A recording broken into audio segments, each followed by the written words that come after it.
wow, coming out of nowhere with a spinning heel kick. Knockout. This is Colin Crandall from iFluxy Studios bringing you the MMA Power Hour. I don't know why. We'll be talking about everything MMA, recapping most recent fights, breaking down what happened, and especially going over the most exciting upcoming fights, looking at the matchups, breaking down analysis, even predictions, betting advice, all kinds of great things that we will be presenting to you here from super fans, knowledgeable people like myself who train and love MMA. So go to iFluxy.com and tune in for your weekly MMA action on the MMA Power Hour every Wednesday at 8. It will be good, but Tyron Woodley is a badass fighter. Anyone that doesn't think so, go ahead and tell him to his face, because I ain't going to be doing that for sure, and neither are you.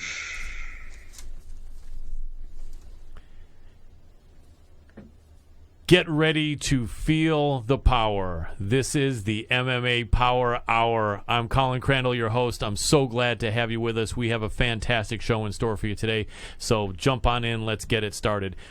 Excited to have our first guest back with us, and this is one of my favorite guests personally one of the sharpest guys in this business. He is staff writer at the Invicta Fighting Championships, editor at Combat Press, and known as one of the most knowledgeable and nice guys in the MMA media. We're talking about Mr. Rob Tatum. Welcome to the show, Rob. Thanks, Colin. I appreciate you having me back. It's going to be fun. Absolutely. Very welcome, my friend. We're very happy to have you. Excited to do some great breaking down of all kinds of information and some really good conversations. Speaking of which, let's jump right into the first part. And I want to ask you about UFC 211, some recapping. You were there at the event, and definitely an interesting one it was, wasn't it? Honestly, I'd never been to Dallas, and it was a fantastic experience. You had Stipe Miocic just crushing Junior Dos Santos. If you watched the first fight, you thought, hey, maybe this rematch was going to go 5 rounds just like the first time, and it was nothing like that. Stipe Miocic proved that he is the clear number 1 heavyweight on the planet with it wasn't even close. No. I truly enjoyed watching that firsthand. And then, we can talk about the co-main event. Joanna Jędrzejczyk, she just dominated Jessica Andrade in a way that many people, including myself, didn't expect. She put on the best performance of her career in that fight. And, you saw the scorecards. It was never close. Right. The Brazilian put on a good fight for the first round. Yep. And after that, it was just clear domination. And, the strawweight division clearly has a large hill in front of them going forward, whether it's Rose Namajunas, who I believe is next, or whoever may be behind her. There's a clear mountain for them to climb. And, honestly, it's been a while since I had been cage side for a pay-per-view, and that was one of the best ones I've been there for in a long time. Always nice when that's the case, isn't it? When you go out somewhere and make it a point to get to a big live event like that, we know once in a while it can turn out to be a dud, and then you say to yourself, what the heck did I waste my 5-6 hours on? But it's nice when it's the opposite. That must have been a good feeling and a lot of fun. Absolutely. It was, for anybody that watched the whole thing top to bottom, it's one of the best cards I've been to in a long time. The main card, maybe sans the first fight, was fantastic. Frankie Edgar looked like the killer that everybody knows he is, and Damian Maia was like, hey, I'm clearly the number 1 welterweight contender. And even if you look at the undercard, you had Chase Sherman and Rashad Coulter putting on one of the craziest heavyweight fights you'll ever see. Yep. You had Jason Knight putting on, and Chas Skelly just beating the hell out of each other for the better part of 3 rounds.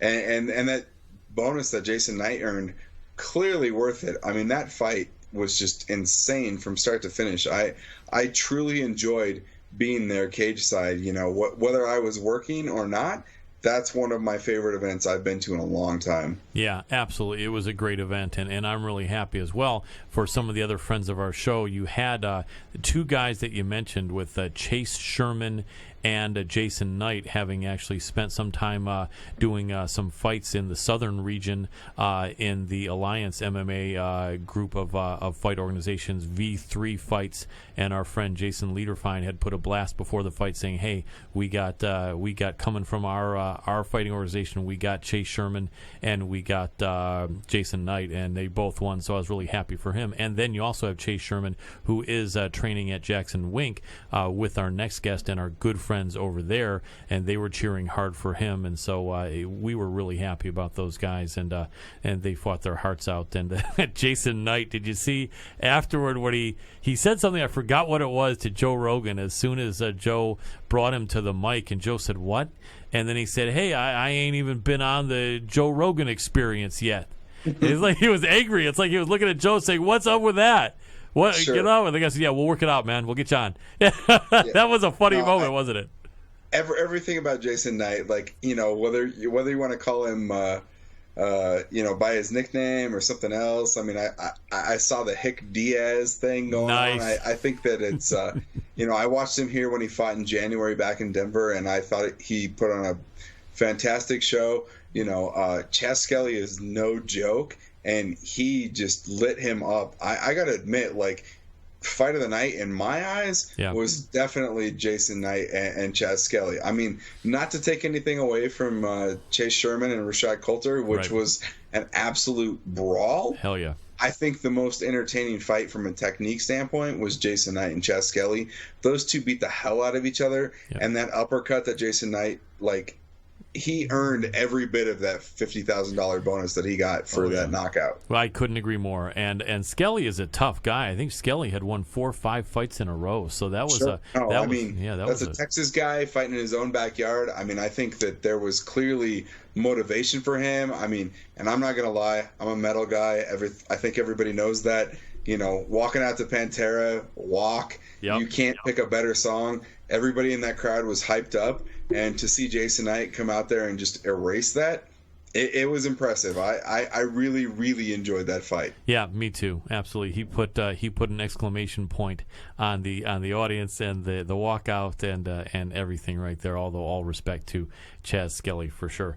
And and then the Joanna fight, that fight in that first round where Andrade put a huge knot on her head, really came out strong. That's kind of what I was thinking might happen the whole fight, that Andrade would do that, and it just seemed like Joanna was able to just change it up, whether she got some good instructions from her corner or she realized, hey, I got to do a little bit of Muhammad Ali against this Joe Frazier instead of both of us being Joe Frazier. Older fans can understand that reference. She just did realize that not standing in the pocket would be smart, and she did about as good a job of being very active while not staying in the pocket that I've seen in a while. Yeah, I mean, I won't lie. I was one of the few that gave Andrade the first round of that fight. I mean, that hematoma she gave the champion was a big deal. A lot of people didn't expect that. But, I mean, if you look at the fight with Claudia Gadelha, I think that there was a clear recipe for how you beat the champion. Right. And I think that Andrade tried to follow it, and she certainly came out guns blazing. She came out throwing overhand right. She came out looking for takedowns. But ultimately, she couldn't keep up that pace. And, Joanna Jędrzejczyk is clearly the best strawweight on the planet, and she proved it at UFC 211. She put together one of the best performances I have ever seen in MMA, period. Yeah. I mean, she stuffed takedowns. She lit her up with punches. She lit her up with kicks. And she just made it a miserable experience for the Brazilian. And other than the first round, there was zero doubt in that fight. I mean, by the time we hit the 5th round, it was like, okay, is she going to finish her, or is she just going to sweep the scorecard? So, like I said, I was one of the few people that actually gave Jessica Andrade the first round, but it didn't matter. I mean, when you saw scorecards of 50-44, as many issues as I have had with the Texas commission over the years, I had zero complaints about those scorecards. I mean, it was a very clear-cut win for the Polish fighter, and there's a reason why she's the #1 strawweight on the planet. Yep, absolutely so. And with Rose Namajunas probably in store, should be a good fight. You got to make Joanna the favorite. I think that Joanna's going to give it a hell of an effort, though. Not Joanna, but Rose will give it a hell of an effort there, and that should be an exciting fight. I imagine that could be set for somewhere late summer. You think maybe we might see that then? Yeah, I mean, Rose, there's a couple fights now in Rose's career where you really saw what she has. Yep. The Paige Van Zandt fight where she beat the living hell out of Paige Van Zandt for 5 rounds, and then the Michelle Waterson fight in Kansas City last month. You saw a little bit of everything. Everybody knows about Rose's submission game. She's a brown belt. She's legit.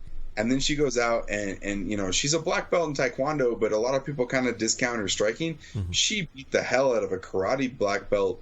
A lot of people, including myself, thought that would give her a challenge on the feet. And that head kick, we in the preview when you and I last spoke, but yes. Rose beat the hell out of Michelle, and that's the kind of Rose that you need to win a belt. Yeah. Now, the Rose that you saw against Karolina Kowalkiewicz, different. She was tentative, and that's not going to work against Joanna. No. And I worry about that, if she faces the champion. But, we're not there yet. It hasn't been officially signed. I mean, Dana White told me in Kansas City when I asked him, I said, is Rose next for the belt?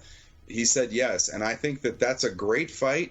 But certainly Rose has got to be on her game, and she's got to be aggressive. And if she gets Joanna to the mat, that is a clear advantage for Rose. Yeah. But, if we're talking at distance, I don't care how great Rose is on the feet. I don't know that there's another strawweight that can compete with Joanna Jędrzejczyk on the feet. I mean, her ability to control range and just pepper people at distance is unbelievable. I mean, you saw what she did against Claudia Gadelha. You saw what she did against Jessica Andrade. Mm-hmm. Rose Namajunas has a hell of a task at hand if she is the next to face the champion. Yeah. Without a doubt, and very well stated, she really does. She's going to have to step up, and she's going to have to be absolutely on point. She's going to have to really, I think she's probably going to have to get at least one, if not more, takedowns in that fight. So not that I'm the bottom line in telling a fighter how to adjust their game, but if Rose can get maybe a little bit of freestyle wrestling, because Greco is going to be a little dangerous, but a little freestyle, where she can go low to get an ankle pick or a single on Joanna and threaten with that could be something that could really help her out a lot, because that could make Joanna maybe a little bit more tentative if she really found that she had the skill. So in other words, if Rose could morph in Sarah McMahon's wrestling skills into her game, right, then I think it'd be an amazing fight, wouldn't it? Yeah, I mean, it's going to be no easy task. I mean, you saw the first round with Jędrzejczyk and Andrade, there were takedowns. She slammed, and Jędrzejczyk had nothing to do with those takedowns. I mean, she was quickly back on her feet. And for Rose to truly establish herself, she's got to, get the fight to the mat, which is no easy task. Yeah. And then she's got to establish that she is the dominant fighter, and she's got to, work some positions. It's not just about the takedown. She's got to truly threaten the champion like nobody else has been able to this far. Yeah, exactly. And she'd be hard pressed, but it will be an exciting fight, and definitely I know we're all looking forward to seeing that one. Maybe it won't be as early as late summer. Maybe it could be fall or something like that, because I don't know they want to have Joanna fight again that soon, but definitely would be an exciting fight for sure. Agreed. So then there were a bunch of other great fights on UFC 211. Maia against Masvidal, very, very tough fight. I didn't have a problem with the decision. Masvidal obviously didn't like it, but it was a tight fight, and Maia really was impressive. He did his thing. Masvidal honestly showed, though, that there was no shame in the performance that he provided, doing a lot better than most against Damian Maia. But Maia's got to get the shot, I think, and I don't see how they're going to put anyone in front of him, and I'm sure you feel the same, and that's probably sometime before the end of this year, I would hope and think, especially since Woodley's been out of action for a while. Yeah, I have to think that fight happened sometime this summer. I mean, Damian Maia, you saw what he did against Anderson Silva. It wasn't the most fan-friendly fight ever. Right. But if you have one of the greatest jiu-jitsu players of all time come into MMA, you should expect what his game plan is. Yes. And I think that since he moved to the welterweight division, it's been very clear-cut. If you can't hang with him on the mat, then you don't deserve to be in the cage with him. Right. And, Jorge Masvidal was as game as anybody that has faced him. I mean, you look at the people that Damian Maia has beat in his last handful of fights. I mean, he has absolutely crushed people. I mean, he took a Rick Story that very few people have ever beaten, let alone submitted, and he just dominated him. Right. And it's been one fight after the next since then. I mean, I don't know that there's any welterweight on the planet that's like, yeah, I want to get in there with Damian Maia. Right. Jorge Masvidal was one of the few people that said, yep, let's do it. Yep. I want to risk it. Yep. And you know what? There was zero doubt after that fight ended. I mean, Jorge Masvidal can be as upset as he wants. Yeah. But honestly, I was impressed by Jorge Masvidal. Yes. He didn't get submitted. Yep. Which is a really, really big accomplishment, if you ask me. Oh, yeah. I mean, I've watched Damian Maia choke out people that are just, they're world-class MMA fighters. Oh, yeah. And he made it look easy. Like against that, Condit, like one of my favorite fighters, Condit, he's just smoked, if you remember. Yeah, exactly. And everybody that he's been in the cage with, it's been that kind of fight. I mean, I was there cage side when Jorge Masvidal finished Donald Cerrone. Yep. And I was one of those people that was like, wow, this Jorge Masvidal at 170 is a legit deal. But going in there against Damian Maia is a totally different problem for anybody in that weight class. Yeah. And I think, he's had the clear-cut number one contender status for a long time, and he just reinforced it in Dallas. I mean, there is no doubt in my mind that him and Tyron Woodley is the fight to make it 170. Yeah. Now, is it flashy? No. Right. I mean, it's not GSP. It's not Conor McGregor. It's not Nate Diaz. Whatever. But if you're going to deny Damian Maia a title shot, it's wrong. I mean, the guy is one of the best fighters in the world, and he has proved it time and time again. He's one of the nicest people you'll ever meet in this sport. Cool. So, no, he's not going to go out there and talk shit about, his opponent or the champion or whatever. That doesn't mean he doesn't deserve it. So I am anxious to see what Damian Maia can do. And, at the end of the summer, if somebody says Brazilian is the champion, I will not be shocked one bit. Yeah, me neither. I think he's just that determined. He's very experienced. He's really seasoned. He may not be necessarily exactly 100% on point in his prime, but he's not that much past it, and he's just doing the right thing. He can go in there and not take much damage in most of his fights, and he's just a nice guy and a good representative of our sport, and good role model. So I like that too. I think there's a good chance, and I would not be surprised at all if he can win it. He's definitely one of my favorite fighters, and absolutely was impressed to see what he did. And game-bred Masvidal absolutely will live to fight another day. I think a fight with him against Wonder Boy would be really interesting. I'm in. I mean, again, as someone that's watched, Jorge Masvidal from Sengoku to Strikeforce to the UFC, I mean, I've never seen a boring fight by Jorge Masvidal, and putting him against someone like Wonder Boy, who lost the title fight, but I think there's a lot of people out there that would argue that he's top 2, top 3 welterweight. Yeah, I think it's a great fight to put on. Let's see what happens. I mean, you've got Lawler Condit coming up in July at 213. Lawler Cowboy, right? Yeah. You said Condit. Sorry, Lawler Cowboy.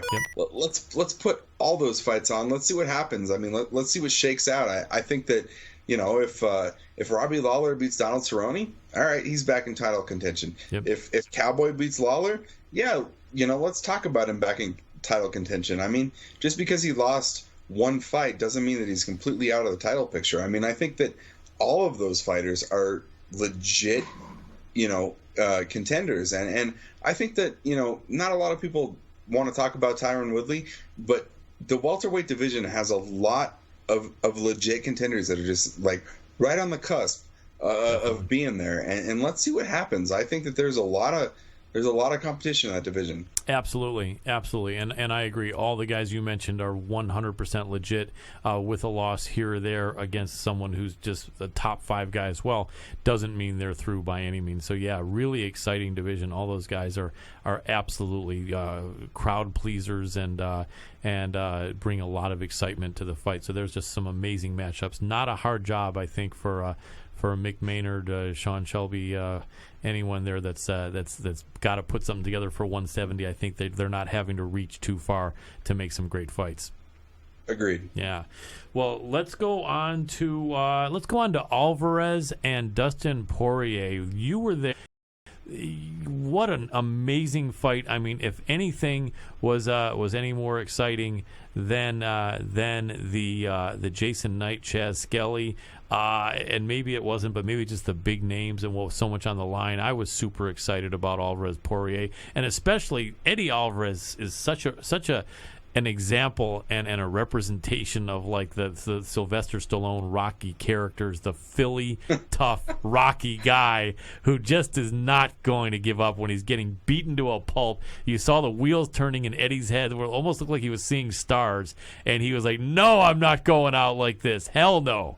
And he just roared back, and that was an amazing fight for sure. Would you not agree? Oh, honestly, like, you just reminded me of all, like, I hadn't really thought about it much since I got back, but like, you just kind of reminded me of all the feelings I had when I was watching that cage side. And then, it's Eddie Alvarez is one of those fighters that no matter what organization he's in, you're in for a great show. Whether it was Strikeforce or Dream or whoever he was fighting, people call him the Underground King because he's literally fought like everybody outside the UFC. Yep. And then, Bellator champ, he had those wars with Michael Chandler, and then he comes to the UFC, and, there was a lot of us that have been following his career for years through the Japanese organizations, the US organizations. It didn't matter, that thought that he was a legit lightweight. And then he comes in and he wins the belt, and everybody was kind of surprised by it. And, everybody knew that he was going to put on a war no matter who was in the cage with them. And Dustin Poirier was the perfect fighter for him to just engage in an all-out, everything you could describe to a casual fan. Yep. This fight's going to be everything you want in a fight. And that's exactly what it lived up to. You saw Poirier being very patient in the first round, kind of staying at range, and you were like, really, when is all hell going to break loose? Exactly. Which is what you expect in an Eddie Alvarez fight. Yep. And it happened in round 2. Poirier rocked him. Eddie, I would argue, from someone who was cage side, I thought he was out on his feet, but it didn't matter. I mean, that's the same thing you saw against, Michael Chandler, all the fights in his past where it's like, Eddie Alvarez is going to get rocked. That doesn't mean he's out of the fight. Right. And that's exactly what happened in this fight. And as soon as he turned Dustin into the fence, you saw him like flip the switch. Hey, I'm back. Yep. And there he is, just landing all these shots, and suddenly Dustin was hurt instead of Eddie being hurt. Crazy. And that whole fight ending sequence was really unfortunate. Yeah. If Texas was abiding by the new rules of the ABC, right, only one of those strikes is illegal. Right. But I can certainly see the argument for fans that want to see a DQ in that fight. I mean, Eddie landed 3 knees in a row. Under the new rules, 2 of them were legal, 1 of them's not. I see where Herb Dean's coming from and saying that he didn't know that Dustin had fallen to a knee. Yeah. In a split-second decision, I totally get that. But, I was sitting across the cage from that, and when I saw that 3rd knee land, it was clearly illegal. Yeah. So to say that it was a DQ, I have no problem with that. I actually take more issue with the fact that Herb Dean stopped it, went outside the cage, and talked to Mark Ratner and said, I want to do a no contest. Yeah. Is that okay with you? Yeah. Because Mark Ratner is a legend in combat sports. He knows as much about the sport as anybody on, but it seems like lately he's a little bit off in terms of, the current ABC rules, what's going on. I'm happy that the UFC found someone that clearly has a history with the sport. Sure. But in that instance, he was not the right person for Herb Dean to talk to. And while I don't take a huge issue with the no contest, I think that should have been a DQ win for Dustin Poirier. And you know what? There's been talk of a rematch. I am all for it. That fight was awesome. It only lasted a round and a half. Let's see what 3 more rounds, gives all of us. As a fight fan, as a MMA journalist, I think that Eddie Alvarez and Dustin Poirier, you could put them in a cage 100 times in a row, and you would still get a fun fight no matter what. Yeah, absolutely. I'm in 100% agreement with that. And as far as the DQ, yeah, I would have had no problem with that. It could very well have gone that way, and it did seem like that way, although the knees, I'm sure, were not intentional. And I like that Poirier really stuck up for Eddie when he heard the fans booing, pretty much letting him know that he knew that Eddie wasn't in there to try to cheat.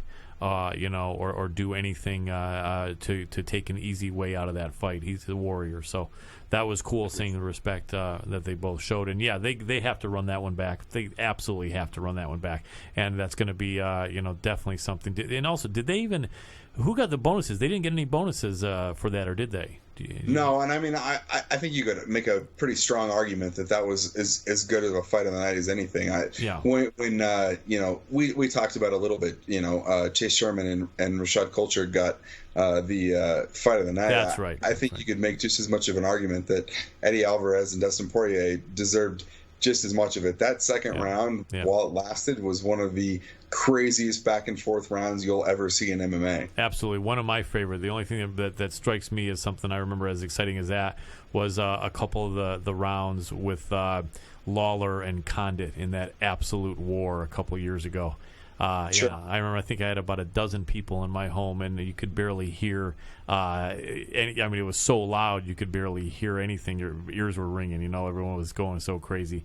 And this is kind of like that. It's just an amazing, epic fight. Unfortunately, it ended that way, but both guys got respect for each other. Both guys are ready to replay it, and let's hope that matchmakers do that soon. Agreed. All right, let's jump into Invicta. And I want to go over a few fights there, wherever you want to start. But before you do, I got to jump in first and say, let's go with the main event.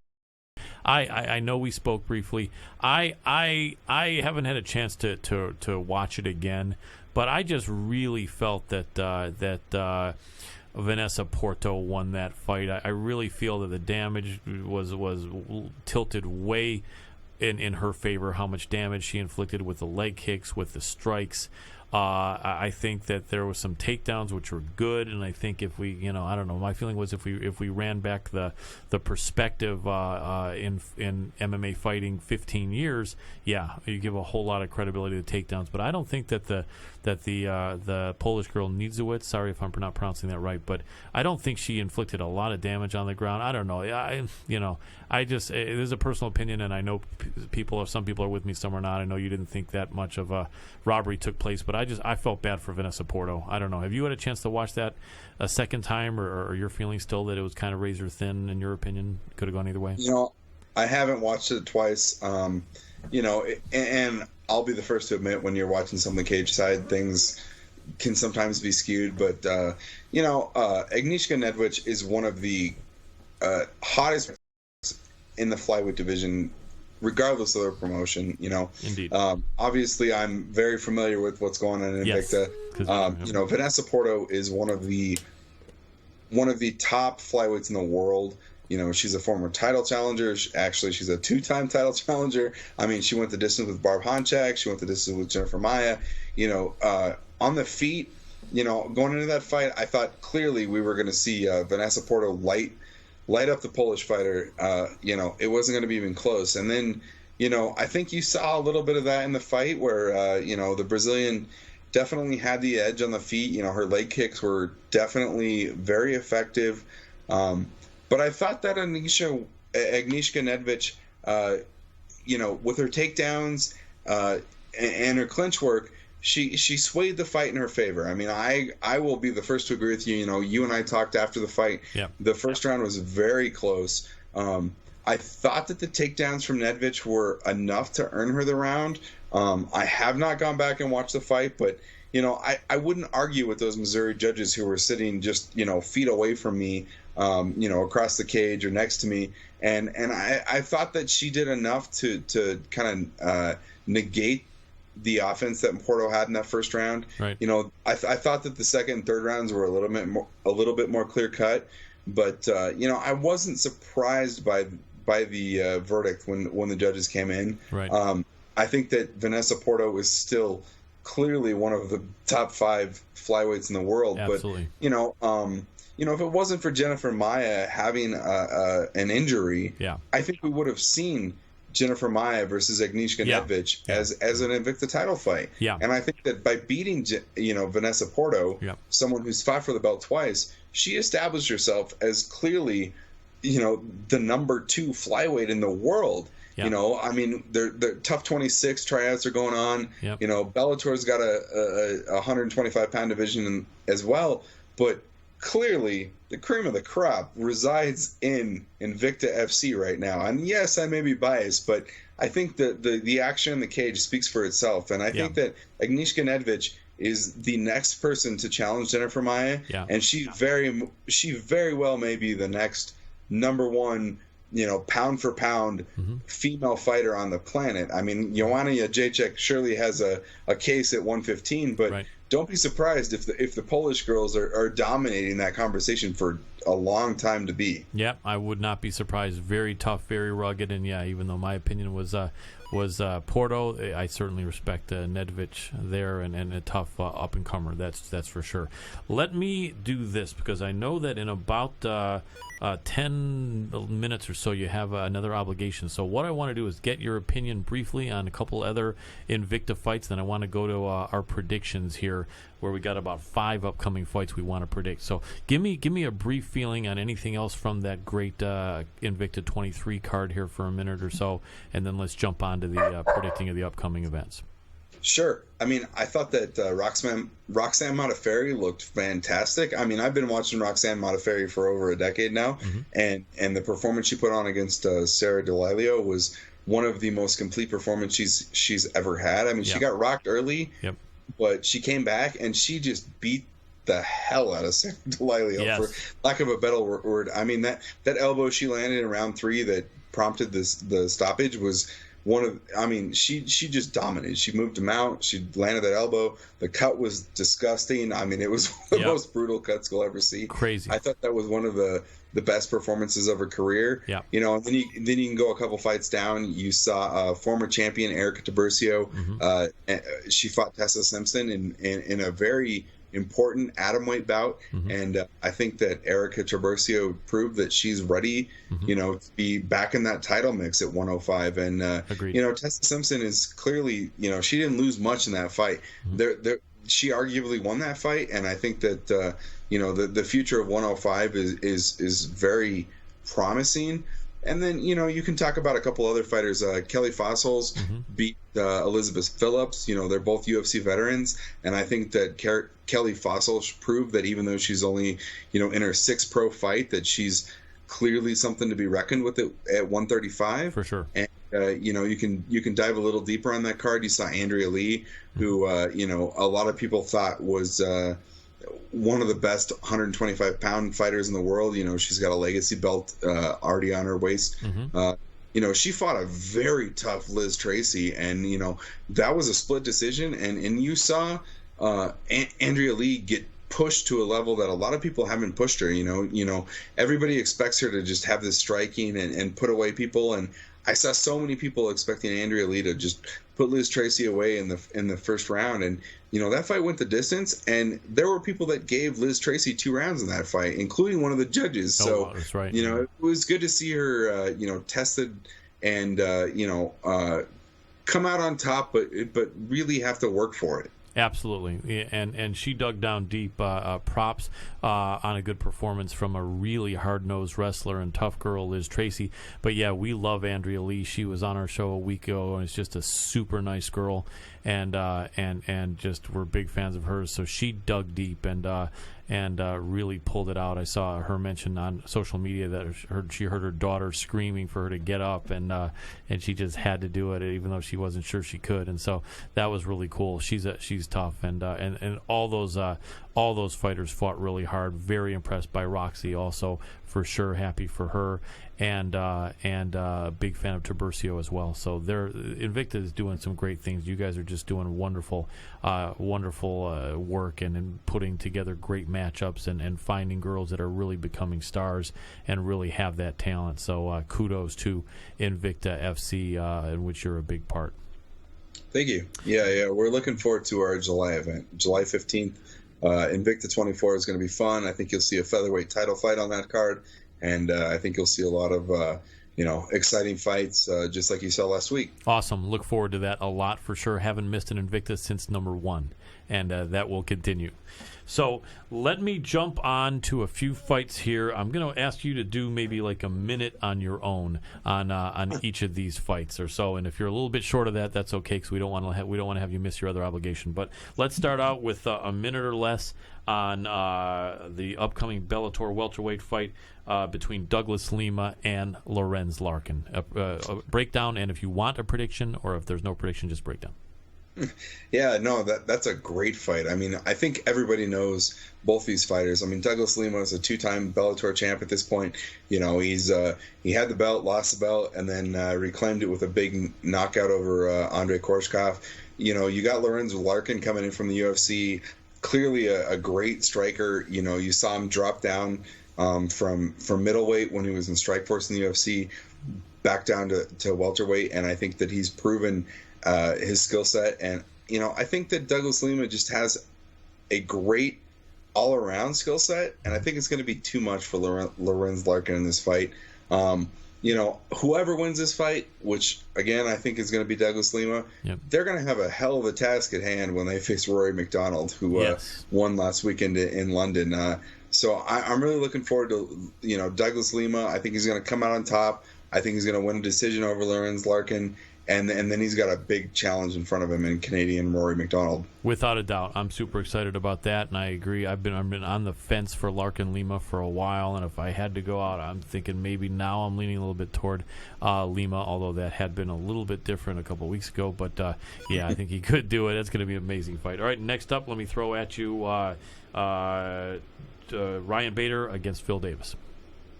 Yeah, I mean, that's a rematch that I think that a lot of people may not have expected to happen, especially given the career paths with Bellator and UFC and whatnot. But, if you look at just pure credentials and performances, I think Phil Davis has a better all-around skill set. I mean, Ryan Bader, there's clearly skill there, and the things he's done at Power MMA have proven that he's a legit top 10 light heavyweight in the world, but he seems to fall short in big fights. I mean, right.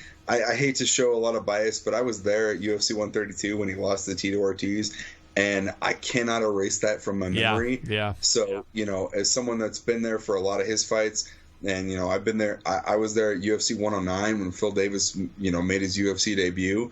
I just think that Phil Davis has a better all-around, grappling game, and I think that his striking has evolved to a point where he can dictate what goes on, and I think that you're going to see Phil Davis by decision. It may not be the prettiest fight, right. Not that the first fight was all that pretty, right. But I think you're going to see Phil Davis keep the belt. I think so too, and then a hard-fought matchup for sure. But yeah, I think Davis on that, and I'm a big fan of his. All right, how about the newcomer from World Series of Fighting, Justin Gaethje, going up against Michael the Menace Johnson? I'm excited about that. I'm a fan of Gaethje. How do you think he prepares, though, in a little bit of a higher level of competition, being welcomed by Michael Johnson? I'm fortunate to have live here in Denver, where Justin lives and trains, and I've been there for many of his fights, both as an amateur and as a pro. I've been to his gym. I've watched him train. I think that Justin Gaethje is the real deal. Certainly, I was in Dallas a couple weeks ago when those two were going back and forth, and it was certainly entertaining. But I think that one of Gaethje's problems is that he's willing to get hit. Yes. And that's going to cost him eventually in the UFC, but I don't think it's going to cost him against Michael Johnson. I love this fight. I think that Gaethje, I mean, he's a D1 All-American from Northern Colorado. The guy has legit wrestling, so there's nothing that Michael Johnson's going to be able to, show him in the grappling department. And I think on the feet, Gaethje has just ridiculous leg kicks. He's got solid boxing. He trains under Trevor Whitman out at Grudge. Right. There's a lot of, if you're an MMA fan, you know who Trevor Whitman is. Absolutely. There's a lot going on there. I mean, not to discount Michael Johnson in any way, shape, or form, but I think that Gaethje is going to put on a show, and I think that Gaethje is going to come out victorious. And he may not win the belt in the UFC, but I think that he's going to prove to everyone that he is a top 10 lightweight in the world. Yeah, I think so too, and I really like him. I'm high on Gaethje for a while, and Michael Johnson very talented as well, and I think that could turn out to be a fight of the night. I don't think Gaethje's ever in a fight that's not exciting, is he? I agreed. I mean, there's no way that fight is boring. Yeah, absolutely. Well, I just realized that your second obligation is nearly upon us. I don't want to make you miss it. So I really want to thank you for coming on the show, Rob. It's always great to have your insight and to chat with you, and I really appreciate your being a friend of the show. And when you do find time again, we're going to have you back for sure to go over more great MMA action and with your expert perspective.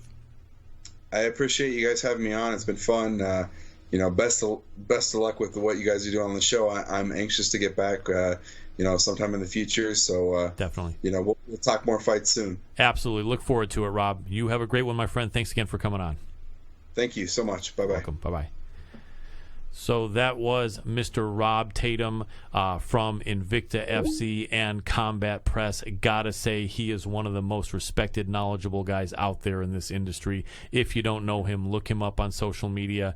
Check him out on Combat Press, which, by the way, is the website to go to. We have a couple websites that's been around for 20 years, including our friends at mixedmartialarts.com and the UG. They're awesome. But of the websites that haven't been around quite 20 years, there's no one that I respect and that most people are looking up to more than combatpress.com. So those of you who are listening, you already know that. If you're watching this and listening to this stream on Combat Press, those of you who aren't, check them out. They are badass. They know what they're talking about, and they've got a brain trust of a lot of guys that are going to events and are really, really making sure that that they report stuff as accurately the number you have reached and entertaining as humanly possible. Sorry about that. And so basically, great people. And then also wanted to shout out our friends at fujisports.com. They are really supporting. You guys know that when you want gear, their all-around gi is amazing. Their other gear, pads, protecting any part of your body, wearing anything that's showing that you want to represent Brazilian Jiu-Jitsu, MMA training of all kinds. You can go there to Fuji Sport and get absolutely the best quality gear at really good prices, and they're willing to take 15% off for those of you that go on there and say you're a friend of our show by putting Power Hour into the discount code section. You get 15% off an order of any size from fujisports.com. So, go check them out. It really is going to be worth it. So, man, I am really happy to be with you guys. I consider all you listeners fans and not friends, but friends and people that are really important to the show. Less fans, more friends and contributors. So you guys ever want to give me any tips or anything you want me to do to make the show more interesting to you, absolutely fire away. We respect you. We know a lot of our listeners are in the martial arts community, so you're not only friends, but brothers and sisters. So we really appreciate you guys. And we've got 2 more guests coming on, and we're going to wait for the signal about our second guest any minute here, but in the meantime, want to say that we definitely have some more good fights coming, and basically what I want to do right now is introduce our next guest. He is a very, very much respected member of the media and press community. He is the media director at the world famous Jackson Wink Academy. We are talking about Mr. Mark Aragon. Welcome to the show, Mark. Hello, can you hear me? Absolutely, I can definitely hear you. Can you hear me? Perfect. Yes, sir. Fantastic. We're very happy to have you on the show. Just introduced you, and you are indeed the media director over there at the world famous Jackson Wink Academy. Are you not? Am I right? I'm not quite sure what that means. Nobody over there really knows what it means, but yeah, that's the title they give me. Absolutely. Well, definitely a humble man and a modest guy, but a guy that is really part of the brain trust over there at Jackson Wink, and we're really happy to have him. So what I want to do is ask you, how did you get connected with Jackson Wink and do the great job that you're doing over there with the press and the media and photography and everything like that? And we're seeing some great pictures on the screen also of yours, and these are really beautiful. These are great action shots. I'm really enjoying them myself, and you really know what you're doing, my friend. Well, thanks for the compliment. It's kind of a crazy story, a silly story about how I got connected with the Jackson Wink Academy. Back about 2.5 years ago, Mr. Winklejohn, who is half of Jackson Wink, obviously, was looking for a videographer to make a promo to promote his family gym, which he's got, obviously, the pro gym that he's been part of forever. But it all started with a family gym, and he wanted to promote it to obviously a different audience other than just the pro audience. So the audience that he was trying to attract more of was families, kids, Sure. Husbands, wives, self-defense stuff. So he was looking for somebody that could make a little promo doing that, and he was asking around the gym. My stepson recommended me, and Mr. Winklejohn very simply said, "I'll have him meet me at Starbucks next door next week." And so we met at Starbucks, and Nice. instantly just Hit it off. Cool. That's a cool story, and so yeah, Mike Winklejohn is definitely a tremendously respected coach and trainer. He was a world kickboxing contender years ago in the '80s. I think a lot of people don't know, wasn't he? Yes, that's absolutely true with AKA karate, kickboxing. Yep, absolutely. And, yeah, he's very humble about that stuff and doesn't like talking about it. He's very interesting. That's cool. Like that. That's cool. We try to put his belts up at the gym and to show him off a little bit, brag about him. We have pictures of him fighting in far off lands, and he doesn't want any part of that stuff on gym walls, which Nice. we have to sneak when he's not looking. That's cool. Sounds like a good man, and I know he and Greg are both guys that are really beloved by the people there, and are both known as being super nice men, aren't they? Very true statements there. That's cool. So after you had that meeting with him, basically, which at that point he was just talking about having you kind of shoot some images or something. Give us the rest of the story. It morphed into you being a fixture over there and really in charge of press and media and photography. What was the transition, and how did that work?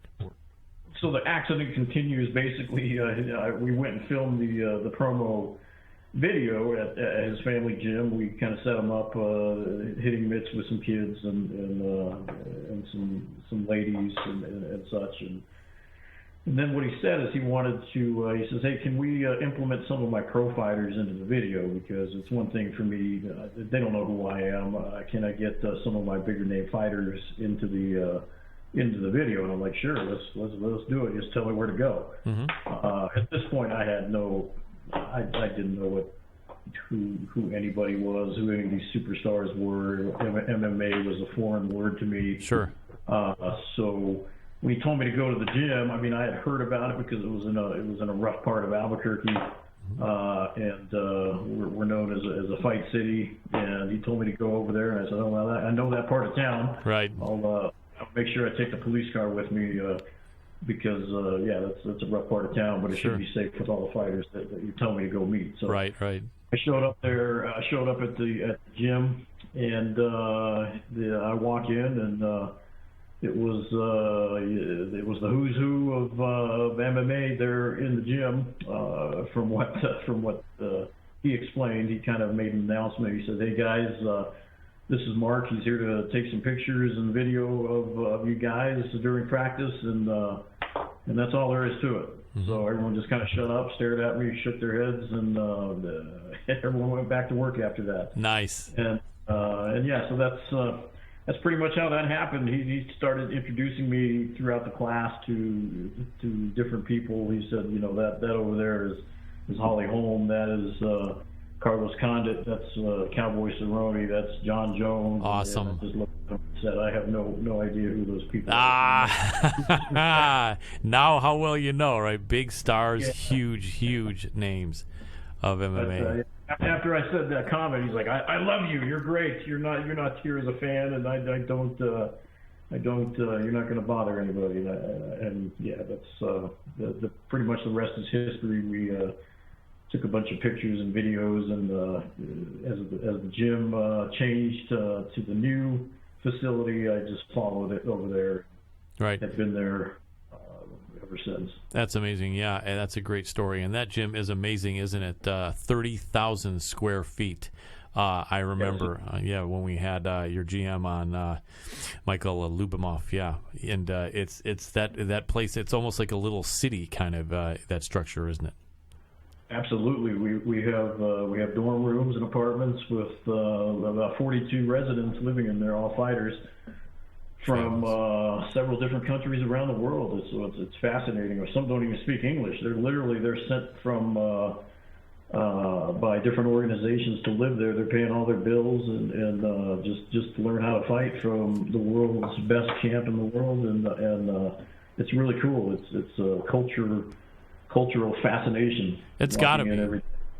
Yeah, sorry to interrupt, but yeah, it's got to be. It almost makes you wish we were like 25 years younger. We could be one of the young guys staying there. It'd be a blast. I bet you they're having a good time as well as all the hard training. Oh, believe me, it's like a college dorm life. On one side of the building, and the other side is the luxury side. So right, it's a cool little mixture, and believe me, I get called out quite a bit. Nice. Get me out there. It's pretty crazy. That's cool. I can imagine. Well, speaking of that, what are some of your responsibilities and what are you doing a lot on a daily or a weekly basis there in your position? We'd love to hear a little bit about the routine and things that you do frequently or things that you occasionally do. Tell us more about what Mark Aragon does over there at Jackson Wink. So what we've been trying to do over the years now is try to build up the social media we're just trying to grow that social media to epic proportions, because when Mr. Jackson and Mr. Wink were first started the gym, they had no care about social media. They didn't understand it, didn't care about it. They still don't use computers to this day. Nice. They're very very techno savvy, sure, as they say. Sure. So that's pretty much why me and Misha are there to kind of tell them the benefits of social media and such, and they tolerate it, and they let us. They give us free reign to run it, and they know that we're promoting it to bring in good people. You know. Yep. Yeah, that's pretty much how it is. The big names, they have managers, and the John Joneses, the Holly Holmes, the Carloses, they have their management and promotion people handling a lot of their social media and stuff. So we're not really there for them. We're there to promote the smaller fighters, obviously. Right, up and comers. Yeah, exactly. The up and comers. That makes sense.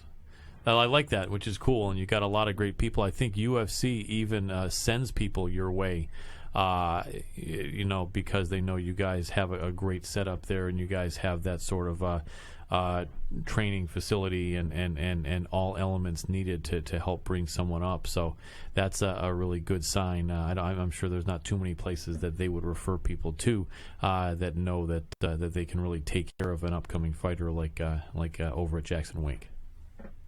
Yeah, that's very true. UFC has sent India. They've sent a couple fighters from India. Right now, we have 6 fighters from China living with us, and that's believe me, that's a very interesting thing, because they did send a translator for the first 2 weeks right. to kind of acclimate them to the gym and acclimate them to us and the way we ran things. But after 2 weeks, the translator / fighter friend went back to China and left the guys behind. And, oh wow! So there's a lot of it's a lot of pointing and translating through different apps on phones to communicate. Right. Thank God for that. Yeah, without that, it would have been really tough. I think without the apps, probably. But yeah, with the pantomiming and other stuff in the apps, I bet you they get by and everyone gets along with them well, and they're having a good time, I'm sure. Exactly. Cool. As long as they understand the coaches, kick here, punch here, do this, do that.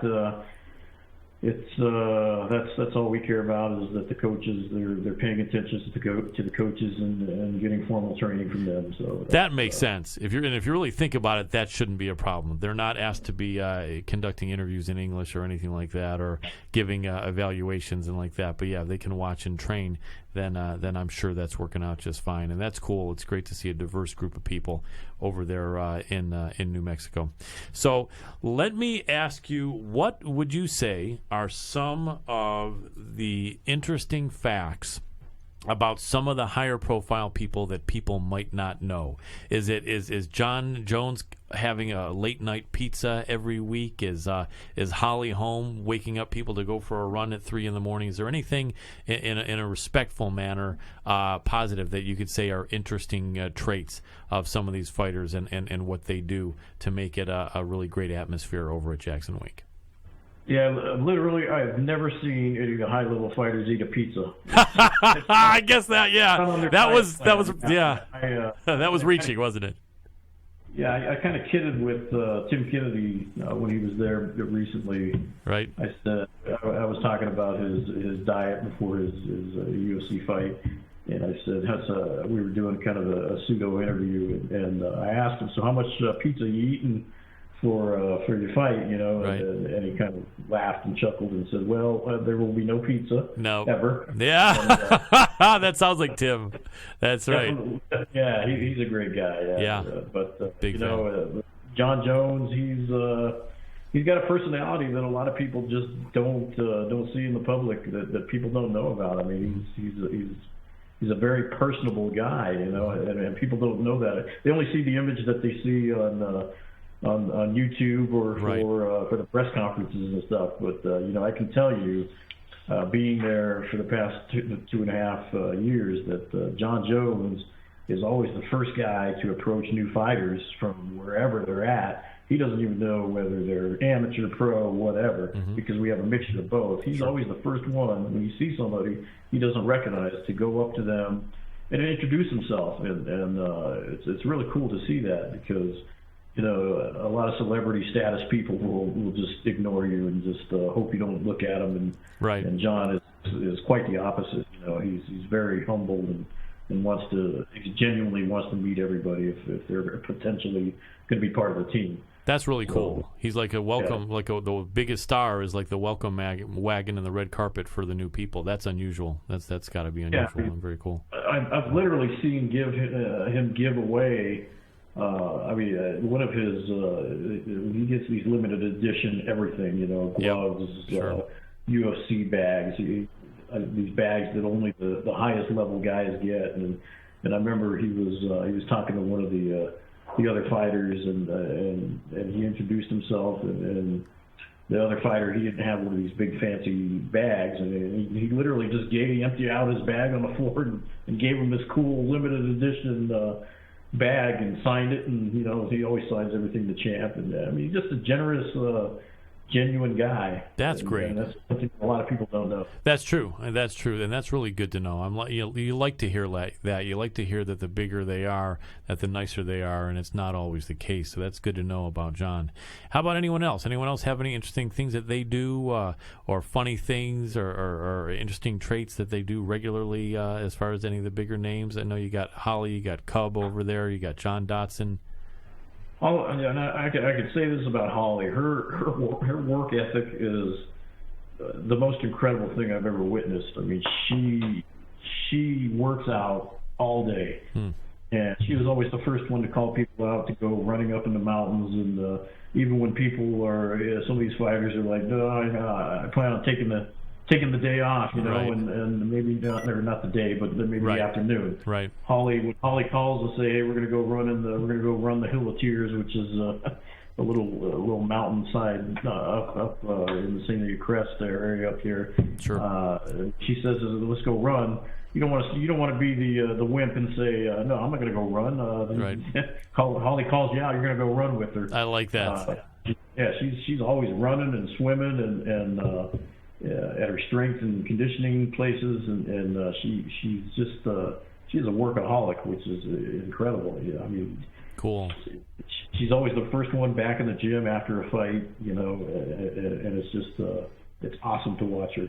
Yeah, absolutely. And she's as nice as it appears in interviews. She's just a sweet girl, huh? Yeah, she is. I mean, John Dodson, he's a lot of people may or may not know this about him. He's a clown. He's a hilarious guy. Right. He's always joking with everybody. He's flipping around the gym, and Nice. he's like a shapeshifter or something. I mean, he's so fast. He'll appear on one end of the mats and be on the other just in the blink of an eye. I love it. And, you know, the little personalities with these guys is great. You know, they've known each other forever.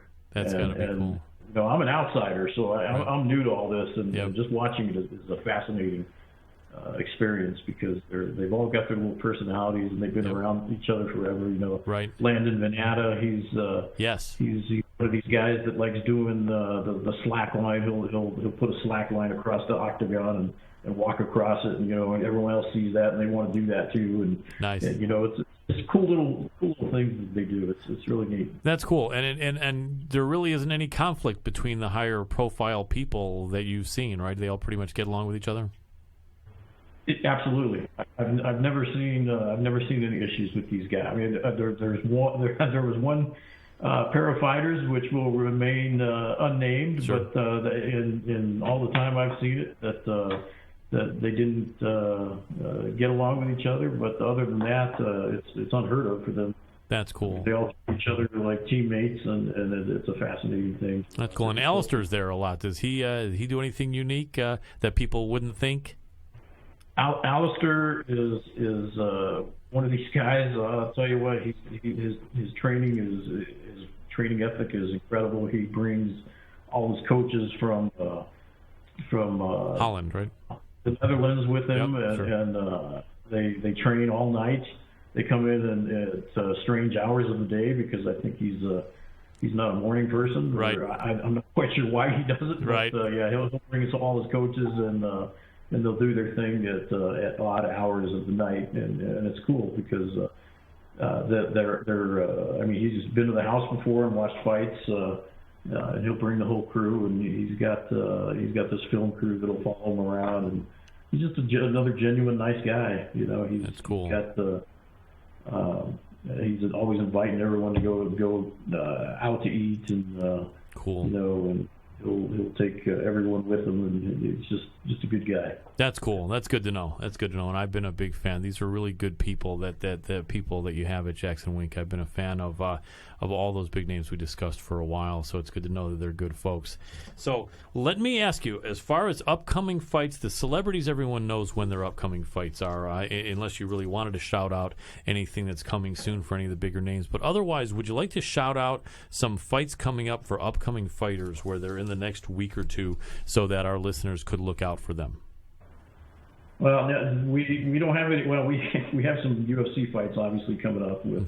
You can shout those out. With Holly. Yep. Holly's going to be fighting pretty soon, obviously, in Singapore. We've got, and then we've always got amateur fights coming up. That it seems like every week, with the amount of fighters that we have, it's believe me, it's hard for us to even keep track of a lot of these guys because they're fighting in organizations that. They don't even tell us about it. I mean, we've got fighters that live in the dorms that they'll just disappear. And I mean, one guy in particular, he's a great guy. We call him the Beverly Hills Ninja. Nice. His record now is I think 8-0. Cool. And he's just one of these guys that he just wants to. His dream is to be UFC, and he'll go out and fight, and won't even brag about it or tell us about it to promote the guy. But he'll say, "Oh, I was in California and I won." That's great, you know. So we've got these fighters that are always competing all over the country and world, and it's really cool to be part of that and watch them grow from amateurs into pros eventually. So it's kind of hard to call out specific fighters that have stuff going on. That's right. The more I think about it, a lot of the times when they're coming up, they find out 4 days in advance that they're fighting, or a day in advance or something. So that makes sense. Yeah, that Holly fight with Betch Correia, it's really interesting. Holly is just the sweetest image of the super nice girl, which we found out that she really is. And her opponent has been known as just this girl that a lot of people hate, and that's really outgoing and really aggressive. So kind of an interesting contrast with Holly for that fight. But I'm sure she's done that, having fought so many years in both MMA and boxing, and I don't think that's throwing her at all, I would imagine. Yeah, I mean, Betch is. I go back to my ignorance to fighting in the MMA world. But I know the first I'd ever heard of her when she was going to fight Ronda Rousey, and the whole thing was going on with that the trash talking. That fiasco she was saying about her dad or whatever. Right. Yep. But so when that fight came up with Holly, I said, "Oh, okay, it's that girl." Yep. So that's who's going to fight.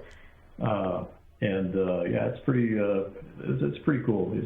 She's 100% ready. I mean, Coach Wayne, Coach Jackson, said two of the jiu-jitsu coaches, they're on her every day, and like I said, her work ethic is incredible. So she's in the gym 3-4 times a day, and that's just our gym. Nice. And like I said, she's got most of the fighters have their own strength and conditioning coaches that we do outside of our gym. Sure. She's going to be ready, you know. Yep. And that's, I think, only a matter of a few weeks away or something, 3, 4, 5 weeks away, something like that, isn't it? It's got to be in June. I think June or July for sure for that Holly fight. Maybe July 8th or something. Yeah. Somewhere on there. Cool. So let me ask you this last question, because the clock on the wall is letting us know that I think we got about maybe 5 minutes here, and I really would love to have you relay to us any funny stories about anything you've seen with the goings on with the way there are so many people there, and the different the dorms on the one side, the more luxury on the other side. And I know there's only certain things you can say. We don't want to say anything embarrassing to anyone, even if they're anonymous. But whatever you can say, if you can share, even without. Let us know any funny things that have happened that you can remember over the years with all the great family at Jackson Wink. Well, me and Misha talk about it all the time. I mean, the gym is made for reality TV. I mean, there's just always something going on with. You could walk upstairs to the dorm area in the common area and just be part of a reality show, a real life drama show every day. I bet people fighting over the way the kitchen is left. Messy, right. Right. The trash never gets emptied. Whose turn is it to empty the trash? Whose turn is it to wash dishes? It's just, some guys will just throw the dishes away because they don't want the piles of dishes. Man. And then who threw my dishes away? Well, they clean the dang things and we don't have to throw them away. I mean, that's funny. Some would say it's cruel, but to us, it's funny because these guys know the rules, clean the place, and the other fighters are gonna clean up after you, and it's not going to be the way that you necessarily want. That's cool. That's Coach Wink is famous for he does not like clutter down obviously in the gym area. And fighters are always leaving pads laying around, shin guards, mouthpieces, clothing, and he's OCD about that stuff. And he sees it, he'll throw it in the trash. Literally, he doesn't care about trying to track down who owns it. If you're dumb enough to leave it laying around, he'll throw it in the trash. And when people post on our group internal group thing looking for their shin pads and say such and such, you might want to go look in the trash because Coach Wink was just over there cleaning house. I love it, and that will teach them. That will probably help teach them, huh? Yeah, sorry to interrupt you, but yeah, that would definitely help teach him, and I think he's right to do that, because honestly, otherwise, what other way? You can tell them and you can tell them, but one way they can see it, their stuff's in the garbage. Yeah, it's got to be neat with all the people there, and I think sometimes people in their late teens or early 20s, even mid 20s, are not thinking that you got to be careful. You can't have junk all over the place. It's not just a mess that can become a hygiene problem and whatever else. And I'm sure it's under control there. But yeah, I remember in my 20s, I probably would have had a bunch of my stuff in the trash. So yeah, I'm sure the young guys and girls are very busy, and they just don't quite have that extra couple seconds on occasion to put their stuff away. And Mr. Wink would be like, "Here you go. Guess what? I do have a couple seconds to put it right here in the circular file." Exactly, and the guys, they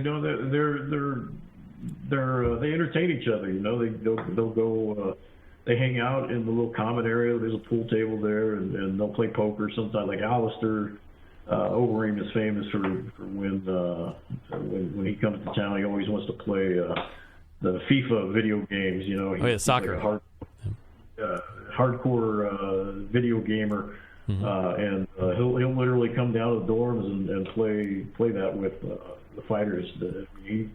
He's not too good to not hang out with even the smallest of the athletes that don't even have a name. I mean, he'll hang out with them, and it's really cool to see him. The guys like at his level bonding with these guys, because to him, it's no big deal, but to them, it's a lifelong impact. That's a lot of them. It's their hero. That's why they joined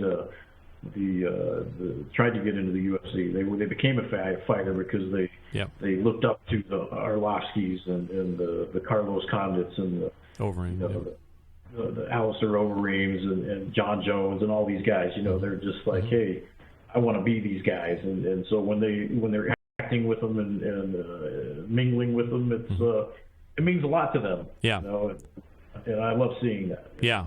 That's very cool. That really would. That would mean a lot to me, to have a big star like that coming over and saying, "Hey, let's play some video soccer or something like that." And I'm someone who's just had 1 or 2 or 4 fights. That's really cool, and I'm sure that encourages them because he's right there. It's like they can say, "Hey, this guy's sitting right here with me. It's got to be possible for me to get to where he is because he's sitting right here, and I'm actually beating him at this soccer game or something like that." On the internet. So that's really cool. Exactly, and from a photography standpoint, I love capturing these moments. It's great. After practice is always some of the best times. It's some of the most entertaining times because everyone's winding down. They're joking. They're laying around, sweating away, and finally feeling good, and the adrenaline's still going, and you capture some cool little pictures. And just today, there was a cool a picture I took where one of our fighters, females, was comparing her shoe size to John Jones. It was like a 6-inch difference, I bet. It's just a cool little image, that they got captured, and that's neat. It's cool to be part of it and watch it, and watch these guys grow. And you take it personal when they lose, but you celebrate them in their victories also. So. Yep, absolutely. It sounds like a really, really great support network there that they have, and that you're a big part of it. And side by side with Michael, Misha Lubomov, as you mentioned, and a great team. And so absolutely. Really happy to hear about how great things work over there, and we really support you guys, and we really appreciate you guys coming on our show. And, absolutely, we'll keep on cheering for you guys and for all your fighters. And I really want to thank you for coming on this show, Mark. It's really been a pleasure having you. I hope you had a good time. Oh, absolutely. I appreciate you calling us up. And, anything we can do in the future to help you out, we're here for you. Appreciate you calling us up. Absolutely, very much the same mutual feeling here, my friend, and we'll definitely continue to let people know how great you guys are there, and definitely people that we talk to and that we have over from your gym. We'll always make sure to treat them great, as is the way we do things around here. So we look forward to having more Jackson Wink people and having you again, and Mike Lubimoff and just whoever else is ready to come on and talk to us. We'd be happy to have on. Absolutely. Thank you, sir. You're very welcome. Well, thank you again, my friend. Pleasure having you. You have a great night. We'll talk to you soon. You too. Bye. Thanks. Take care. Bye-bye. And that was Mr. Mark Aragon. What a nice guy. Absolutely. You could hear in his voice the sincerity and the fact that they really are a family. From the big stars to the young up-and-comers, it just seems like it's a nice, positive atmosphere, and that's really important because the fighters are working so hard and leaving blood, sweat, and tears literally in the gym without even being in fights. And then the blood, sweat, and tears they leave in fights as well. It's a huge sacrifice, and to have a big support group like that, I think is really huge. And I think there may be a couple gyms that have something close to that. A lot of them don't, and I think hopefully one day they all will, because I really think it's needed. So we love Jackson Wink. They've been rocking for so many years. They're going to keep on rocking. We look forward to having more of their fighters on, both big names and up-and-comers. So we have one more great guest coming, but before we do, want to thank our friends at mixedmartialarts.com for doing what they do. You guys know mixedmartialarts.com and the UG, one of the original OGs of MMA media and internet. They've been around, I think, since 1998. They are one of two huge 20-plus year websites, actually one of three, but basically one of the two remaining that are really active. And their underground forums, the best, always was the best, by far the best, and it is the place you want to go. The UG at mixedmartialarts.com. Check it out. Forums there are absolutely the place, and their news is spot on. So of the OGs of the websites and MMA media, mixedmartialarts.com absolutely rocks. And of the newer Gs, but still fantastic, as we mentioned prior, Combat Press with Rob Tatum. So these are two of the places you guys have to go. Much respect for them. Then we have Cross Train MMA Fighter, our very good personal friends, having gear. They have a new company, and they have T-shirts and caps at this point. They are absolutely top quality, sick gear, comfortable. Shirts make you look in better shape than you really are. So if you're not in good shape, makes you look like you're in pretty good shape. If you're in good shape, makes you look like you're in absolutely sick, fantastic shape. So you want to check that out. They are offering 20% off. All you got to do is hit them up at Cross Train MMA Fighter at gmail.com, or you can even hit me up and I can make sure you connect with them. But anyone that is, unfortunately right now, for U.S. domestic orders only, 20% off. So you have the shirts and the caps both on their website for $24.95. Take that off and you have $19.95 for a top quality garment with absolutely crisp graphics that look really good and make you look better shape than you are, and let you represent basically being a fighter. CrossTrainMMAfighter.com for T-shirts and caps, for everything else. And they even have T-shirts and caps also earlier.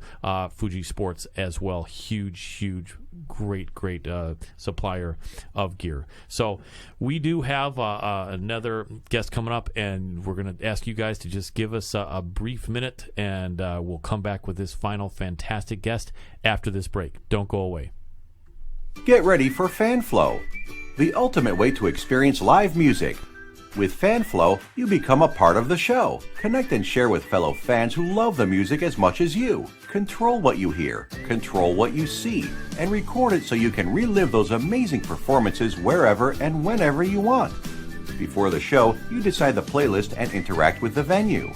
During the show, you share your experience, buy what you're hearing, and hear what you want.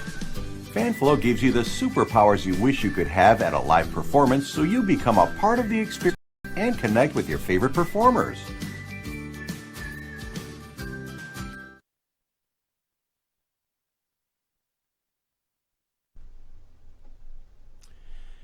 I am super excited about having this next guest on the show. He is a legendary world champion kickboxer, and world champion MMA fighter. How often can you say that? Almost never. And this is the guy, the first elite striker to show up and make a serious impression by being the UFC heavyweight champion of the world. We're talking about the UFC Hall of Famer, Mr. Maurice Smith. Welcome to the show, Maurice. Thank you for having me. You're very welcome. I'm really glad to have you. Been excited about having you all week, and I've been a fan of yours for many, many years. So many that I might not even want to say, so my audience might still have some mystery about exactly how old I am. Well, I'm in my 50s, so you better. I guess you're that rate or younger, so a little younger, right? Yeah, a little bit, but yeah, but not too much. But man, I tell you, I've been a fan since back in the day, and let's go back to back in the day here so people can really get an idea if they don't know, and I'm sure a lot of them do. But you guys need to know this man. This was a kickboxing champion starting when he was really young in the early 80s. And you were back then in the WKA, and what's really interesting is back then you had three men that became absolute legends in the sport of kickboxing. Yourself, Don the Dragon Wilson, and Benny the Jet Urquidez. And you guys were fighting to some good crowds, but amazingly enough, another organization which had a lot of guys that were tough but really didn't become legends got the TV action. What was that frustrating for you back in the day? Why it just seems like the PKA had guys. None of their division champions would have beat you, Benny, or Don, but they were getting the TV coverage. What was it like back in those days? You know, what was your thoughts? Were there any talks about WKA getting TV coverage, or were you ever approached by the PKA or thinking about going there? Tell me. Well, first of all, the difference is they were different. They were both quote unquote under the umbrella of kickboxing, but the difference was we were headed closer to more Muay Thai, which is elbows and knees and low kicks. Mm-hmm. But we were at the time we were low kicking, and we were fighting out of the country primarily. So I don't remember ever hearing anything about PKA and WKA ever merging. They had some good fighters, just different rules. I mean, the best fighter that I can think of is Rick Rufus. Yeah. And he's the only one that I know that crossed over and did fairly well. In fact, Rick ended up beating me later on in life. Mm-hmm. But he's the only one that I can say without any doubt crossed over. Not to say he was a good low kick guy, but he game a little bit better than the guys that were back then. So they had Brad Hepton, Anthony Elmore, a few other guys that the Terry Roop and all these other guys, mm-hmm. and they were, again, I'm not going to knock them. They were good fighters. It's just we had different rules at the time. Yep, absolutely. And I think the low kicks and the elbows, that was like a little bit of more of a realistic fighting. But yeah, they were still entertaining. I mean, being that they were on TV. No, they were real fights. Their fights, again, I'm not going to knock them. They had real fights. It's just the rules they didn't allow low kicks. They only kicked 8 kicks above every kick had to be above the waist to count as an actual kick. Right. Again, it's a different style. It's more like, let's say, have Savate versus Muay Thai. It's a different sport, but it's the same sport in a sense. So, Again, I'm not saying they're less or worse or whatever. I'm just saying it's a different style, because that would just totally denote their athleticism and what they did. I mean, if I went to their sport, fighting their rules, I probably wouldn't win, because it's a different rules. So I'm not here to knock those guys in any way, shape, or form. I'm just saying we never fought because we had different rules. Now, if they were to come across to my sport, my rules, we would beat them. But if I went across to their sport, maybe I would lose. I don't know. Absolutely. That's just been fair, Colin. Absolutely, and I really appreciate the respect you show, and it makes sense as having been a champion that the respect that you have for them. And absolutely, I would agree. They were definitely tough guys and really good fighters. You remember when Dennis Alexio fought Don Wilson, and there were low kicks allowed. And Wilson won, and then Alexio got bigger, kind of grew out of that division, and wanted Wilson for years after that. But he was a much bigger man, and I don't know if it would have made much of a difference. But you remember back in those days, Alexio was a hell of a tough guy, as was Don Wilson. Yeah, Dennis, I believe that was the other guy. Yeah, I think he ended up crossing over too, because he fought later on Stan Longanides out of Australia. Right. And I believe he lost that fight on a low kick issue. I'm not quite on the hand. Dennis was a tough guy. Again, we never fought. We were supposed to fight, or the rumor was we were going to fight. Mm-hmm. But Unfortunately, it never happened. You know, Yep. Dennis. I won't say anything bad about him because again, I never fought him. He never fought in my division at the time. By the time he come over, I'm already world champion 2 times over. So it was going to happen. There was a rumor about it, but it never happened. Right, and that would have been one of the fights that you would have been more excited about with the guys from that PKA PKC. Pretty much overall, the Dennis Alexio fight had that happened, right? Right, it would have been a good fight to see because he became a big guy. At the time, there was a what was his name? Brad Hefton was the tough guy. The name. Yep. You had Anthony Elmer was the other one. Yep. You had Dennis Alexio, and you had a couple guys that were very well named, very well versed in that style of fighting. Yep. Again, I can't say I would have done well in that. I know for sure a lot of them would have done well in their first time playing low kicks. So you got to look at it, like I said, it doesn't mean they're less or more or we're more. Right. It just means you have different rules. And I would love to have fought them because they were the names, because they were on TV, like you were saying earlier. They were on TV a lot. Yep. And WKA did get on ESPN, I believe, and some pay-per-view events every now and again, but PK really just had it for a while, and then WK came in and it made a little impact, but drew fighters away from PK. Some guys never go to PKA, and only because they had to travel out of the country and fight other fighters from different parts of the world. Right, because absolutely. PKA was primarily USA, maybe Canada. Yeah. There wasn't very many guys at a real world level, and again, as time passed, they began to have some fights in PKA, in I think Holland. That became kind of the ISCA rules a little bit. They had PKA style, they had WKA style. Right. But at the end of the day, the game became quote unquote K1, which is something I'm sure you're going to lead up to a little bit later on. Absolutely. Yeah, absolutely. And the ISKA, definitely, that was some good modifications and some really good matches there. I think one of the great crossover matches was Jean-Yves Theriault against Don Wilson. And before you make any comment on that, back in these days, these fights like that you couldn't find. There wasn't any internet, and you heard about these fights, and you were not going to be able to see them anywhere. I remember I was very young, let's say, and that was one of the things I was super frustrated about. I'm like, really, this fight's going on, and I can't see it anywhere? You know what I mean? But that apparently was a really great fight. I think there are some clips on the internet now. But did you ever see that whole fight, and what was your thoughts on Wilson against him? I don't think I saw that fight, but a lot of respect for Jean-Yves Theriault. He was a tough fighter. He's a good fighter. It just, again, you're talking about different. It depends on the rules of the game. Right. Don is a very smart fighter, and he can fight whether kickboxing, be it WKA, PKA, Muay Thai. Don could adapt to the style pretty well. So, it's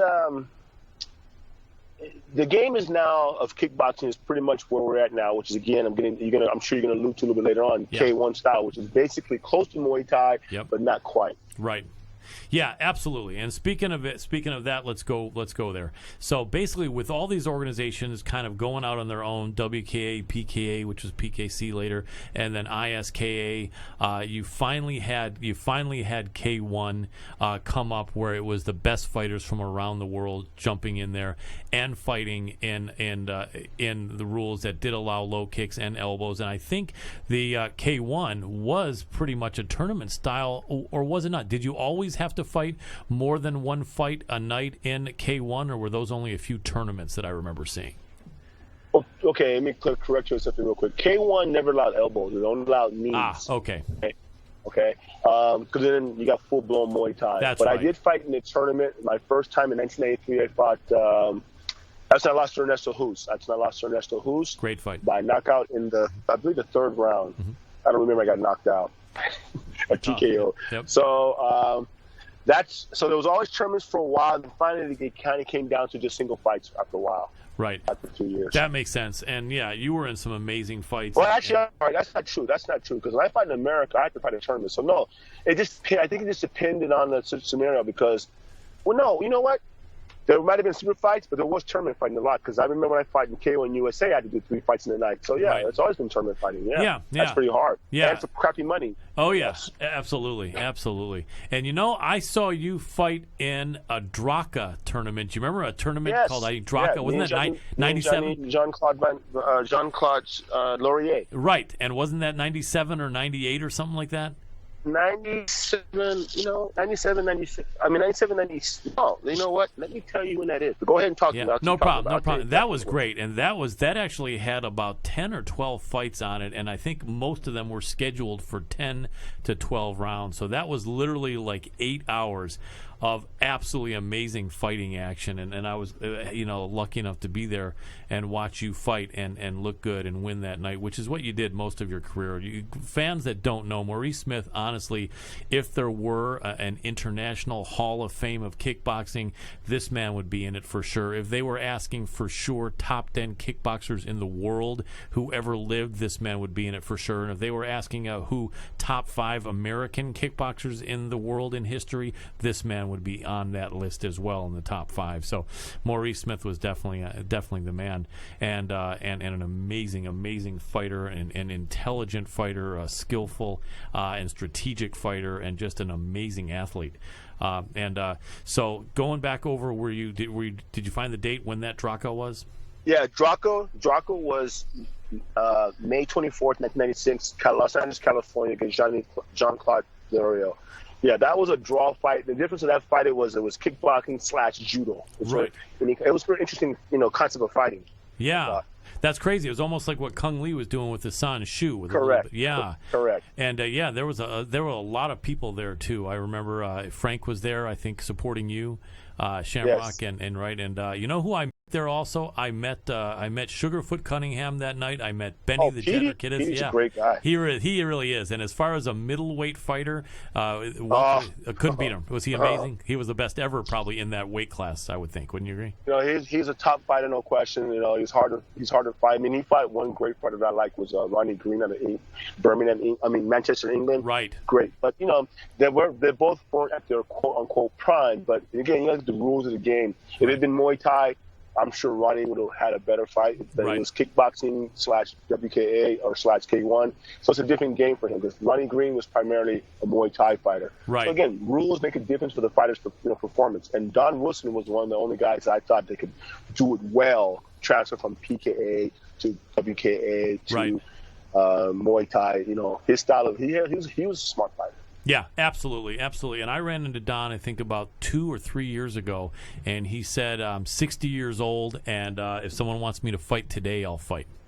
He still could. Listen, The problem with athletes in the past who left their sport, regardless of the sport, if they didn't, it's like they would say you had a seasonal sport.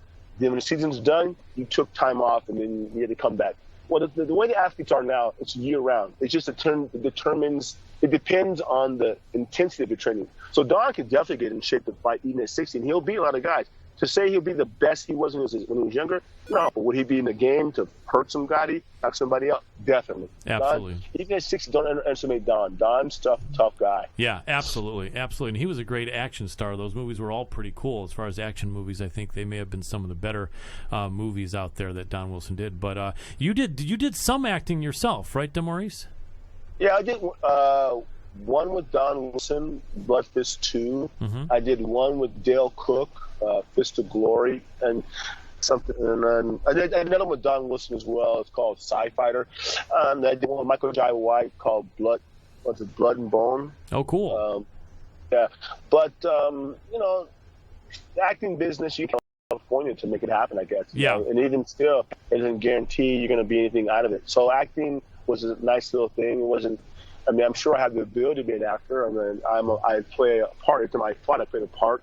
So, but it just had to be. You had to live there, I think. So it wasn't going to happen for me. Yeah. But there was an interesting time in my life to do that. It's definitely a different experience. Definitely, for sure.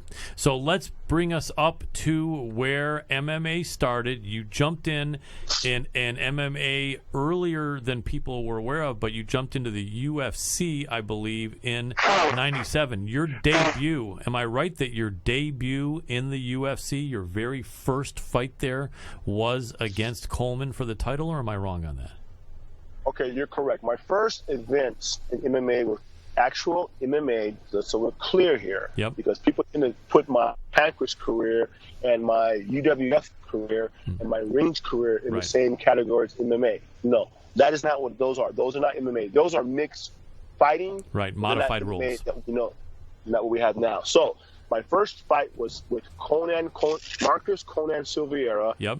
in 1996 in Tulsa for Extreme Combat. I won that fight by knockout, Yep. TKO more or less, and then I had a second fight to defend my title against Murakami Kazunari Yep. in the same company. They didn't fold, and then my first UFC event was back in '97 when I fought Mark Coleman. Right, and so let's talk about that, and let's go back to the start of that. So when you became aware of MMA, which I imagine was probably the first or second UFC, which one was it? Do you remember when the first one you saw? Was it number 1, number 2, 3? I don't remember. No problem. But when you saw it, did you immediately say, "Hey, not only can I do that, I want to jump in there," or did you think about it? No, that was stupid. That was crazy. Right. What are you talking about?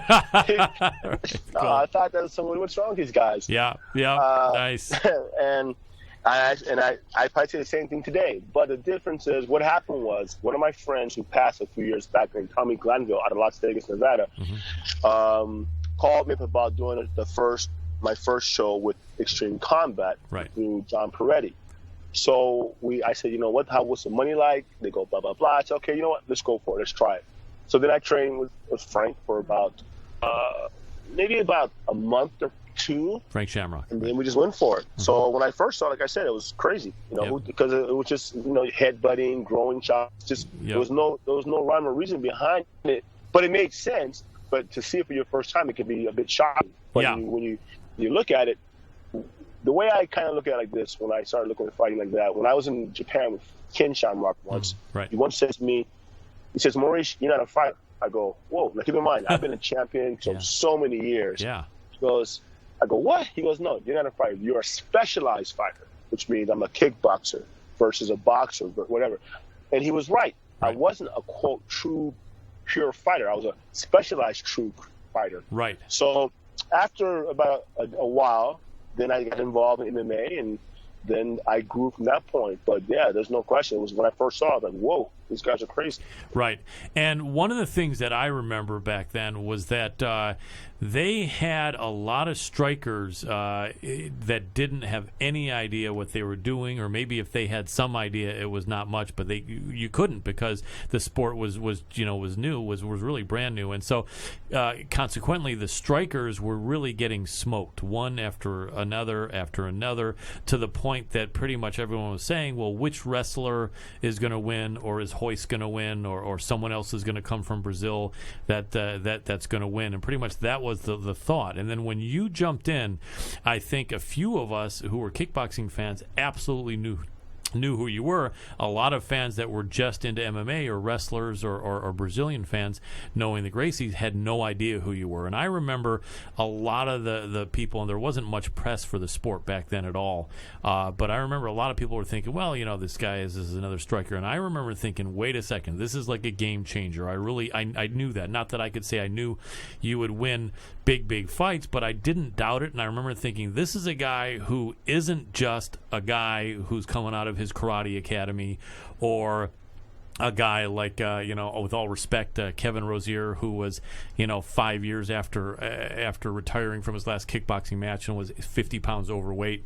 This was a guy, right? Kevin was 50 pounds overweight even before that. Was he? He's always been overweight. So that part is not. He's a nice guy, right? But he was always overweight. Yeah. So no. Yeah. I still remember that. I still remember that interview, right, when they were saying, "What did you think?" They asked him after he won. They said, "What did you think the guy was going to do?" And he said he was going to try to punch him out, and try to punch me out. And they said, what was your game plan? He said, let him hit me. Remember that? Kevin was because he's a character. Yeah. But in your statement, you mentioned the difference was the strikers back then were karate, taekwondo, kung fu, blah blah blah. Right. And here's I kind of had this thought about martial arts now, and it's kind of going out there. Here's the thing. Yeah. I look at human beings when we first come on this earth, how we fought back in the day. Theoretically, we probably fought more like mixed martial artists back then. Right. Like then one day, somebody says, hey, let's make our punching better, let's make our kicks better, let's make our throws better, let's make our wrestling better. And we become these separate martial arts, okay? Mm-hmm. From what we have nowadays in MMA. And then finally the Brazilians, I believe, probably, I'll give them credit for it, for their Vale Tudo and their Luta Livre, brought it back to light. and then we're all merging, which now makes a better martial art. Yes. Because even a top level fighter like I was, I always say, well, if I fight a wrestler, if I don't knock him out, I'm going to get my ass kicked, basically. Right.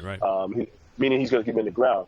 But I'm glad it's come to this point to realize that you can't be one-sided. You can't be narrow to think your karate, your judo, your jiu-jitsu, is going to be the best. You can say, with a combination, to be a better fighter, not necessarily a practitioner. So that's what I think happened. You know, we separated, and now we've come, because of the fighters nowadays, we've now created a more of a very smart, realistic martial art. One is better with the other instead of being just one by themselves. I mean, if you want jiu-jitsu, I think it's great. I think jiu-jitsu is phenomenal. But I don't want to be in the ground fighting on the ground. I don't want to. And besides that being said, I don't want to fight one-on-one. I can only fight one person with jiu-jitsu theoretically. Right. You know, I'm not saying, again, I'm not knocking jiu-jitsu. No, for sure. But I'm saying, to me, it's a one-on-one sport or event or discipline. Right. But again, I'm sure somebody who's had a lot of experience against other people might argue that part with me. But I'm saying overall, logic dictates it's one person versus one person. Whereas in striking, you can potentially fight two people or three and run if you had to. Right. So I think it makes a better martial art. The jiu-jitsu and kickboxing and boxing, whatever, and wrestling all become one. And become a better martial art. I think it's a great thing. I think it's a great thing. Absolutely. And for our younger viewers and listeners that don't know, Maurice was one of the very first guys that transcended his sport. As we were just talking about, everyone at that early point had one primary sport they were good at, and most of them were really not proficient at anything else. And Maurice came in as an elite level world-class kickboxer who actually was learning how to stop the takedown, what to do if he was taken down, and how to survive and then to get back to his feet. So Maurice was one of the very first multiple skill set fighters that came out there, and that's why I think he was a champion and was really dangerous. And remember, I think Maurice had to be about 36 years old when he got to the UFC, and so basically this may be why some of the younger fighters haven't heard from him, because there was a few years left in his career after that. Had Maurice been 30 or 25, we would have been talking about Maurice winning, I think, up until 5 or 6 or 7 years ago in MMA, because he was an amazing fighter and very intelligent, very respectful of all styles. So, you know, you guys got to check it out. Maurice really did wake up a lot of people in showing that as a striker he could learn some ground and learn what to do with it. And what I want to do really quick, Maurice, is before I go on, I have a friend who doesn't compete. He used to compete in amateur levels, but is an amazing striker himself, and he's learning his jiu-jitsu and a little bit of wrestling, but he wanted me to ask you a question. He said, as a striker, and I know it's been years and I don't know how often you get a chance to train now, but he said, as a striker, if a wrestler is going to take you down and try to control your legs and advance on you, what tricks did you have, or would you give a striker if somehow an actual just pure striker was competing, or someone who's just learning the ground?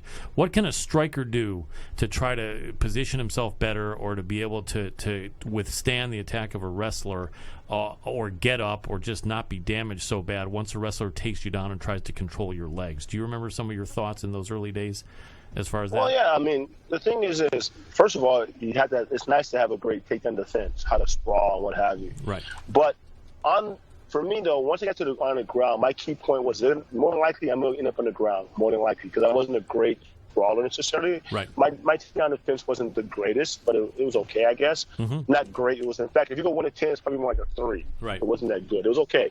But on the ground, I feel comfortable, and I never chose to do a closed guard, because a closed guard to me is counterintuitive. Why would I keep a person near me where I can push away to get to my feet, where I know the person isn't as good? So I was a firm believer of, I called it back then TK guard, but what it comes up to be now is a butterfly guard or open guard. I would prefer that a guy learn to do that so that he or she, since girls fighting this stuff now, he or she can get up.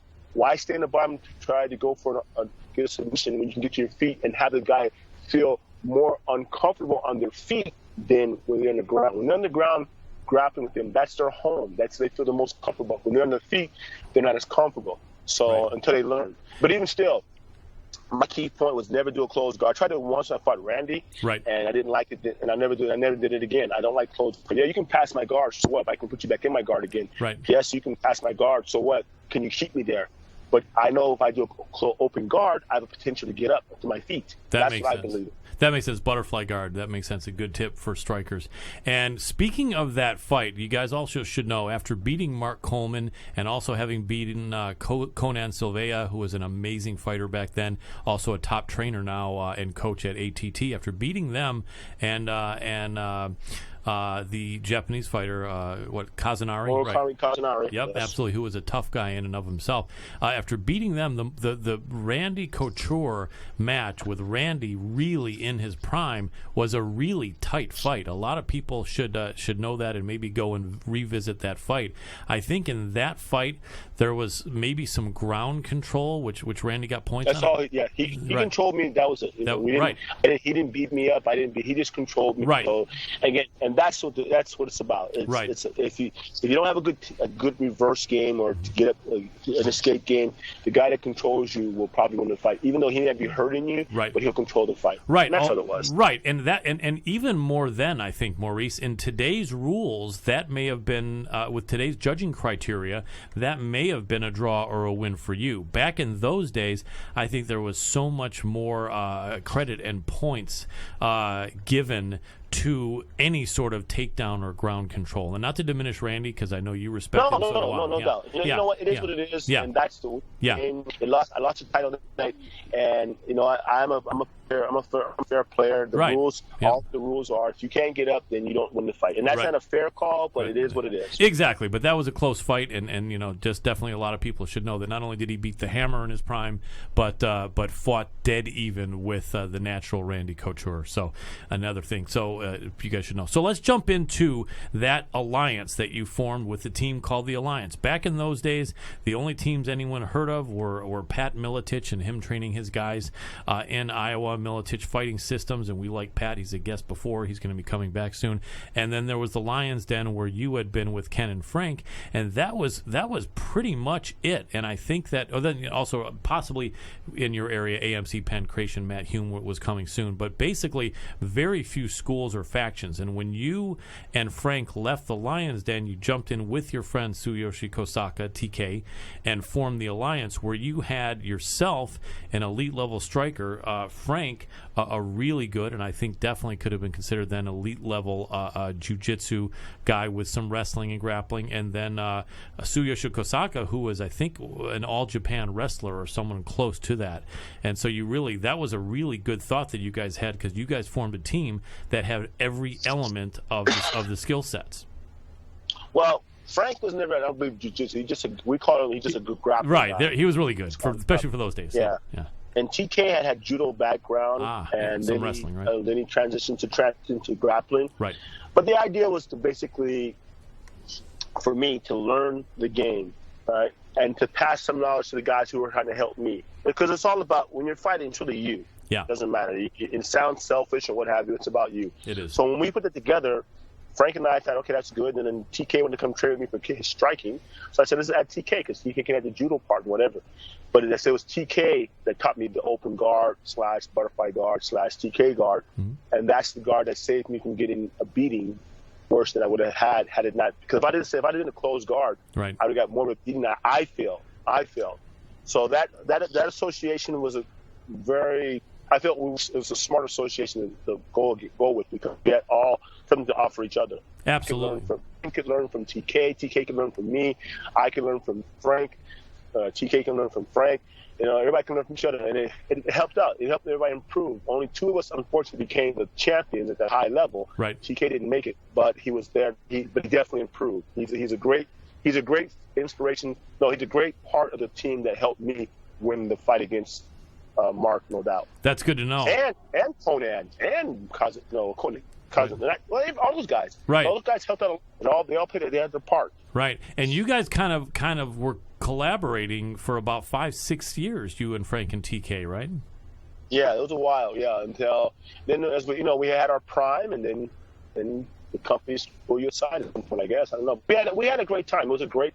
TK stayed in Seattle, or actually Bellevue, which is about a few minutes east of Seattle. Right. He stayed in Bellevue for about a couple years and just kept learning and training. You know, his striking skill set improved, and Frank became a great cardio guy. I mean, I think to a lot of respect, probably higher than myself. You know, that was our key point. You can be a tough guy, but you got to have stamina, conditioning. Absolutely. And we definitely stressed that amongst all of us, and I think Frank became more the star of it than I did. I think, even though I had my time, but I'm so old at the point. But Frank definitely took it to another level with his conditioning. Because conditioning, when he fought Tito, that was a heck of a fight. Yes. And the conditioning was Frank. Epic fight there, and it does seem like Frank was just able to keep on going, and he was a much smaller man there. Tito had started to get a little bit bigger, I think, getting close to 30, and probably was cutting maybe 20 pounds to make that weight class, and Frank I don't think was cutting anything. So you had Tito, who was 4 inches taller and 20 pounds heavier, and Frank was able to still do that with his conditioning. And Tito obviously became an amazing champion himself. Oh yeah, at 205. Do you think, knowing now what we know about the weight classes, and if you were in the sport now, do you think you would fight at 205 in MMA, or do you think you wouldn't have been able to make that? Well, I did it recently, back in 2013. I think it's kind of stupid person. I don't think it's a good idea for a fighter to fight. But my thing is, why cut weight to put the weight back on? Why not just have them fight weight class that they within 5 or 10 pounds max? 5 pounds probably should be enough. Why does it even matter? Because if the person comes in, if a person walks at 175, but they're going to fight down to 165. Why does have them fight at 75? Why this mentality that the guy has to be smaller to fight the smaller guy? Just fight your weight class. Right. That's what I believe should happen. Forget this. And then in heavyweight, for example, what I don't like about weight classes in that respect is that heavyweights can fight guys who may weigh 60 pounds heavier than them. That's not right. But to the guy who's fighting a guy who's 5 pounds heavier, he's 5 pounds heavier. Screw that noise. Fight your weight class. There should be a weight class between, say, for heavyweight, 200 to 220 max. Right. 210, 15, whatever max. Then there's another division, 225 to 250. That's what it should be. Not we have to fight guys who weigh 260 and you weigh 214 or 205 or 205. Yeah. Yeah, 205. It's ridiculous. Yeah, I agree, and that's something that has to be changed. And with so many weight classes in boxing and in kickboxing, and so few in MMA, and I mean, two things are weird about that. A, guys who can't make 265 are not even allowed to fight, which is kind of bizarre because there are some big guys out there now that are probably they're just limited in the amount of fighters they have, but there are some guys who weigh that class. Again, why have a person drop weight just to make the weight class, and in the next few hours, he's weighing his normal weight, her normal weight. Right. Just have them fight in the division. Yeah. If there's a division at 175 and you weigh 185, that's still it could give him 10 pounds maybe. Right. Maybe. Max. But no more than 10 pounds. That's fair, because the smaller guys only give up 5 pounds. Why do the bigger guys got to give up 15 and 20 and 30? It's not right. Yeah, it's not safe. I don't think guys should lose weight like that anyway. Especially how many people have died in the last 5 years because of cutting weight. Yeah, it's really a problem. It really is. And you never fought in any divisions where you really had to struggle with that. I know when you were really young coming on the scene, you did fight. When I fought here recently in 2013, I was probably weighing about 230. I went 225, 230. I think I've done 205. It's hard. Yeah. It's not impossible. Right. But I did it just to try it once. But I'll never do it again because I think I did it twice. I'll never do it again because I shouldn't have to fight a guy that small. Right. Even though a guy that's heavyweight might be 20 pounds heavier than me, I shouldn't have fight a guy that heavy as well. That makes sense. It should be a weight class where we meet in the middle. That makes sense. That just makes more sense than having me fight a guy who's either I'm 25 pounds heavier than him or 20 pounds heavier than him, but I got to come out of his weight class. That's not fair. I'll weigh more than him by the time we fight, so it's not fair to him as well. That makes sense. Right. Yeah, I agree, and I hope they do something about that and get some more weight classes in there. It's important.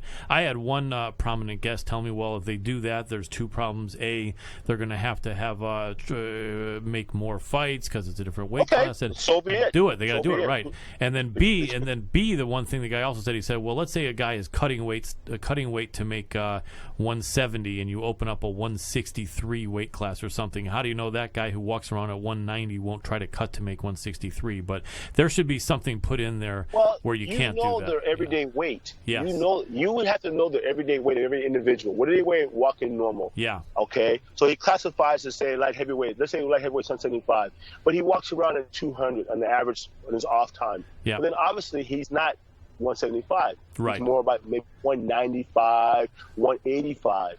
So there's a way listen. If we can get a man to the moon, we can figure out a better way to put this thing out for weight classes. I mean, it's not like we're doing our voting system where you have the electoral system versus a popular vote. It's not that difficult. Right. It's simple. It's really simple. I mean, I don't know how you feel about that. Are you electoral college vote kind of guy, or are you popular vote? Popular to me, it seems like it's got to be something that the people want. But whether that relates or hopefully you're agreeing with me. But even if you're not, I think that. No, I'm agreeing with you. It's correct because the problem back in the this is kind of off topic. That's okay. But the problem with that is that when the electoral vote came about, it was different because you had more people in California and less people in Idaho, right? Right.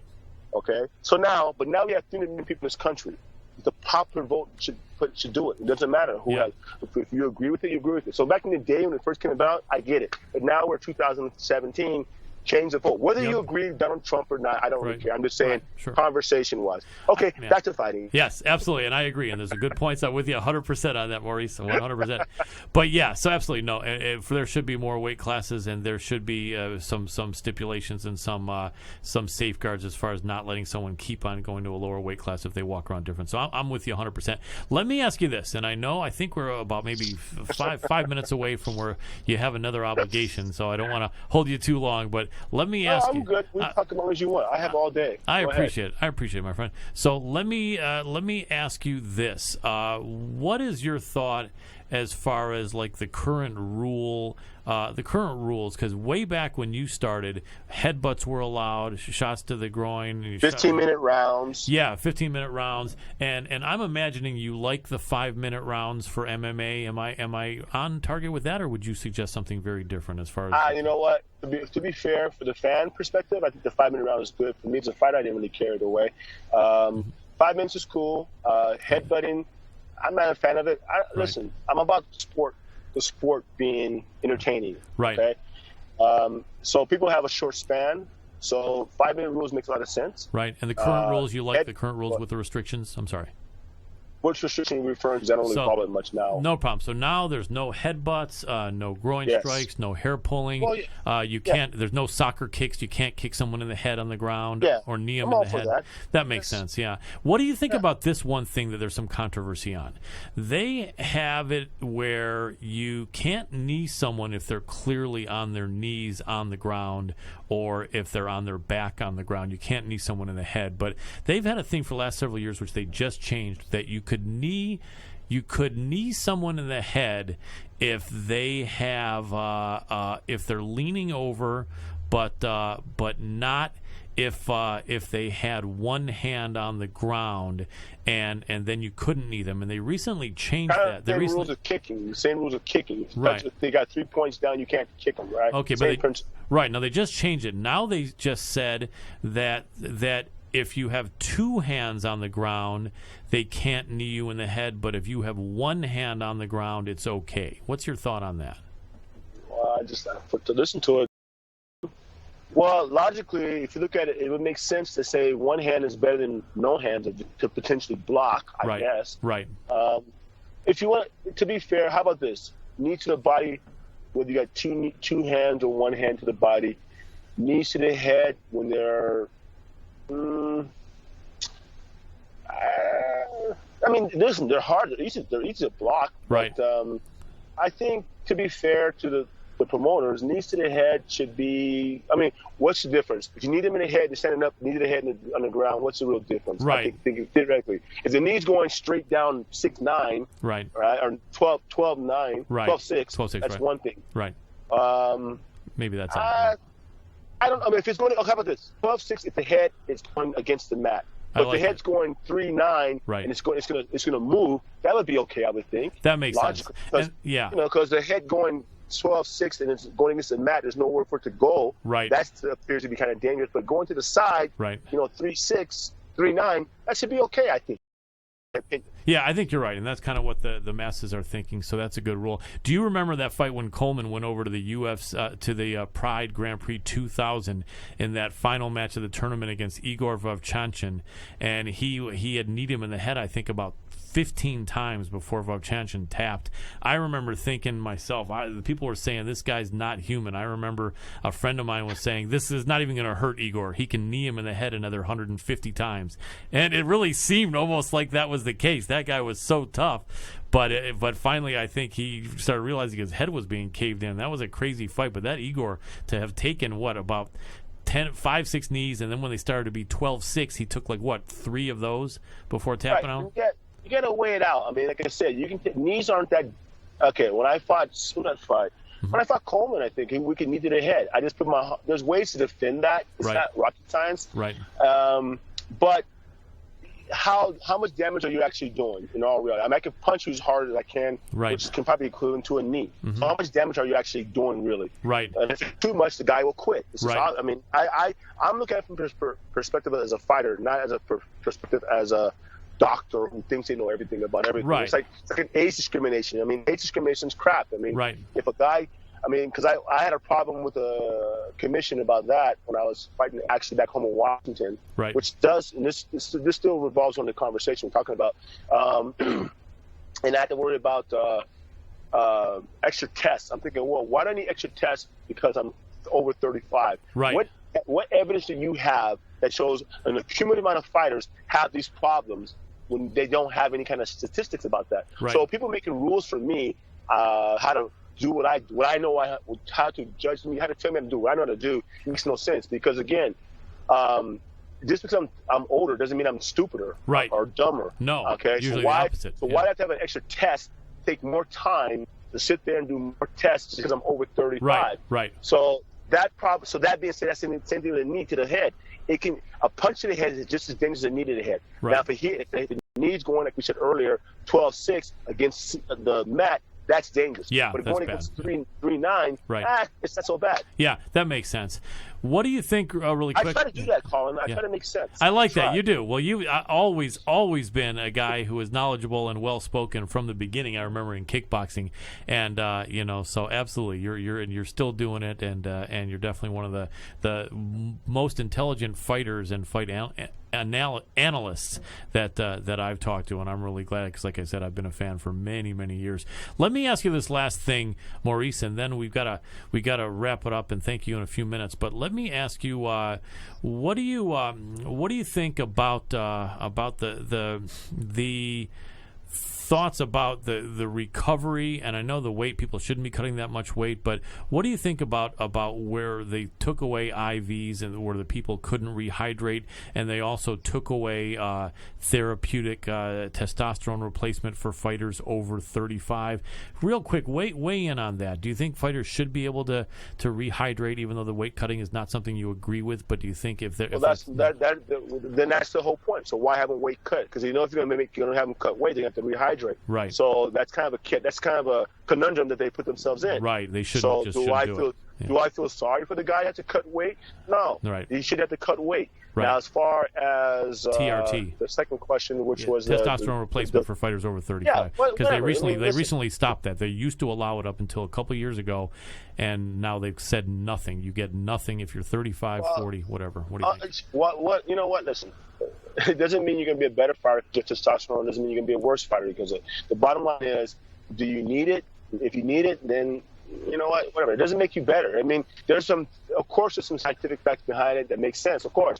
But at the end of the day, depending on what your testosterone levels are, does that mean you can't fight any stronger? Right. It's all relative. I mean, I'm not against the drug, people using drugs, because it doesn't matter. If you have the skill set, that should get you by a lot. If a guy has to use drugs to win, then you know what? Then he's not a complete fighter, in my opinion. That makes Whether sense. he's doing testosterone and just taking testosterone or whatever.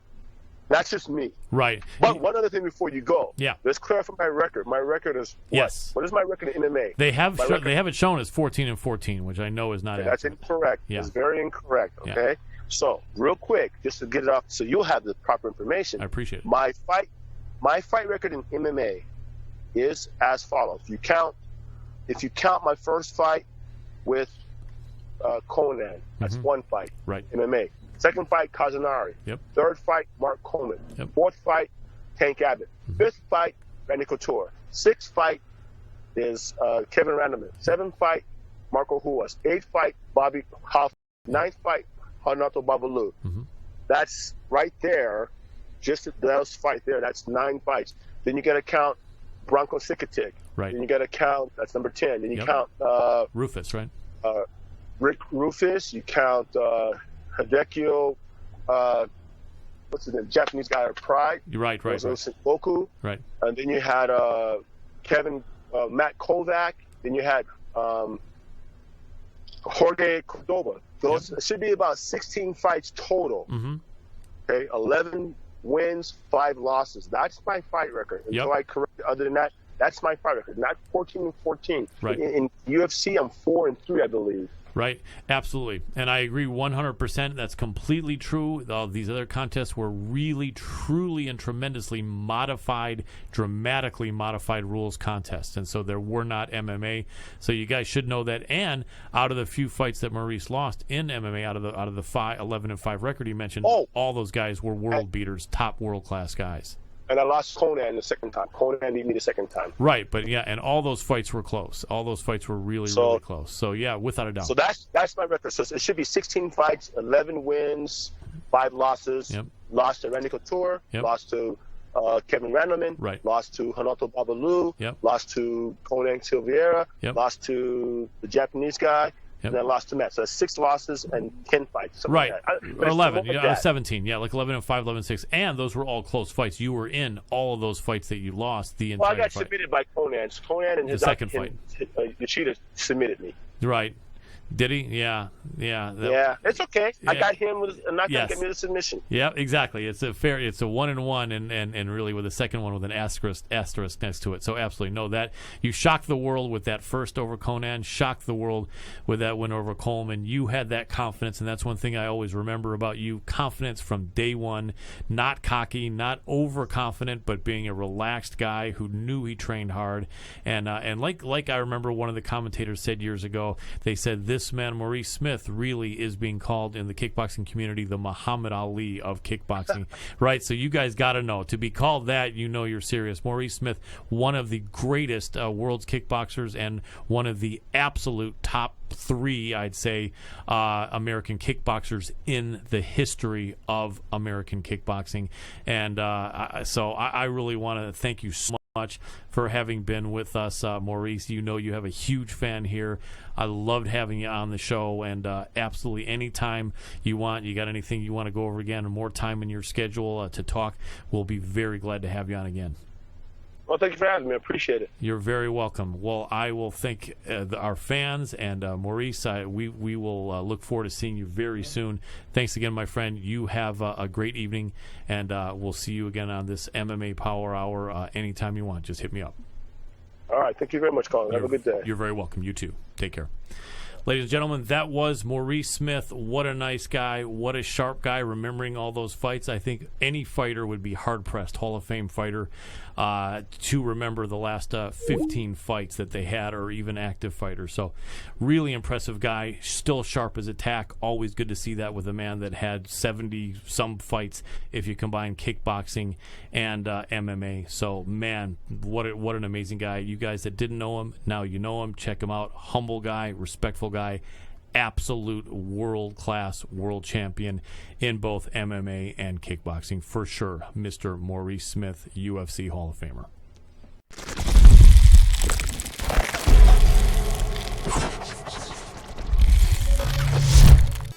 Whoa!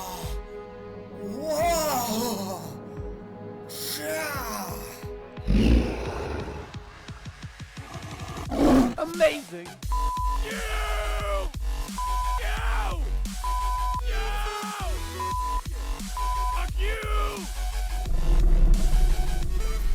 Welcome to Lion Fist. Lion Fist. Lion Fist.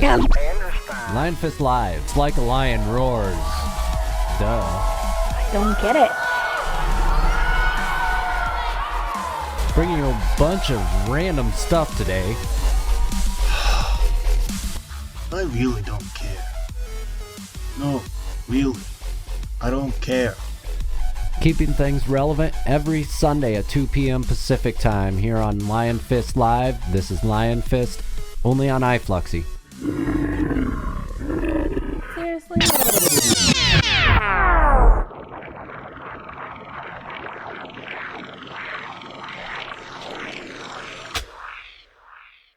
Founded in 1969, Fuji Sports is your #1 source for gis and grappling gear, specializing in superb customer service and high-quality judo and jiu-jitsu uniforms at competitive prices. Fuji Sports is a proud manufacturing partner with many established organizations throughout the world, and is also a proud sponsor of U.S. Olympians, BJJ World Champions, and MMA superstars. Fuji Sports offers gis, rash guards, t-shirts, backpacks, shorts, gloves, and more. Visit fujisports.com to buy or customize your own gear today. What a sharp guy, Maurice Smith. I mean, really, really an amazing person. 30 years in combat sports. The guy's still sharp as a tack. The guy still can remember every fight from 10 and 20 years ago. That's someone to be admired. Absolutely legit Hall of Fame fighter. And hopefully one day there will be a World Kickboxing Hall of Fame. He will be in it. American Kickboxing Hall of Fame. Absolutely, he will and should be in it, and just really one of the great fighters and one of the great kickboxers of all time, a legend and a really nice guy, Maurice Smith. I'm so glad he came on. I've been a fan of his, as mentioned, for many years. Hope you guys enjoyed that, kind of going back in time, many years back in those old days. I know that some of you guys were there for those barely able to catch any sort of martial art or combat sport on TV at 2 in the morning or ESPN, ESPN2, or not be able to see your favorite fighters, no internet. For those who don't remember that, you guys got it good. You really do. Being able to see whatever you want to see pretty much as far as your favorite sport. So there it is. So I guess that's about it. What I want to do is tell you we have an absolutely amazing show in store for you next week. And the guests right now we have scheduled, we're talking about a reunion of 10 years ago, except it's not in the octagon. We have Mr. Frank Shamrock and Mr. Kung Lee. Absolutely amazing show. Last time that people saw them together was when they were in a fight in Strikeforce for the middleweight title, and an amazing fight. Both guys, absolute legends. Both guys, are Hall of Fame guys in any Hall of Fame, and are just two of the truly dominating guys and truly talented and popular individuals in our sport of MMA. So Frank Shamrock and Kung Lee next week. Be here, same time, same channel. It's going to be some really great talk about MMA and a lot of other subjects from these two really interesting guys who have been actors, trainers, coaches, stuntmen, businessmen, promoters. A lot of great things that we're going to talk about with both Frank and Kung. We probably are going to have one more guest also, an upcoming fighter in our Future Champions and Hot Prospects segment, or Hot Prospects Future Champions. I think that's what I called it before. Let me be consistent. So fantastic show. Really look forward to having you guys back with us, and want to say, as always, look out for yourself. Be careful. It can be scary. It can be dangerous out there. So make sure you take good care of yourself. Be safe. Look out for people around you too, your loved ones and your friends, and even coworkers, even neighbors. Let's try to take care of each other and make this world a better place. Spread the love and spread the joy and the compassion, and be good, and it'll come back to you tenfold, and will make your life have a lot of meaning, even if things are bad and you're down. Do something good for someone. That's what my late dad used to always say for me, and as years gone by, I've really understood that. So this has been Colin Crandall with the MMA Power Hour, and I'm tapping out.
Wow! Coming out of nowhere with a spinning heel kick.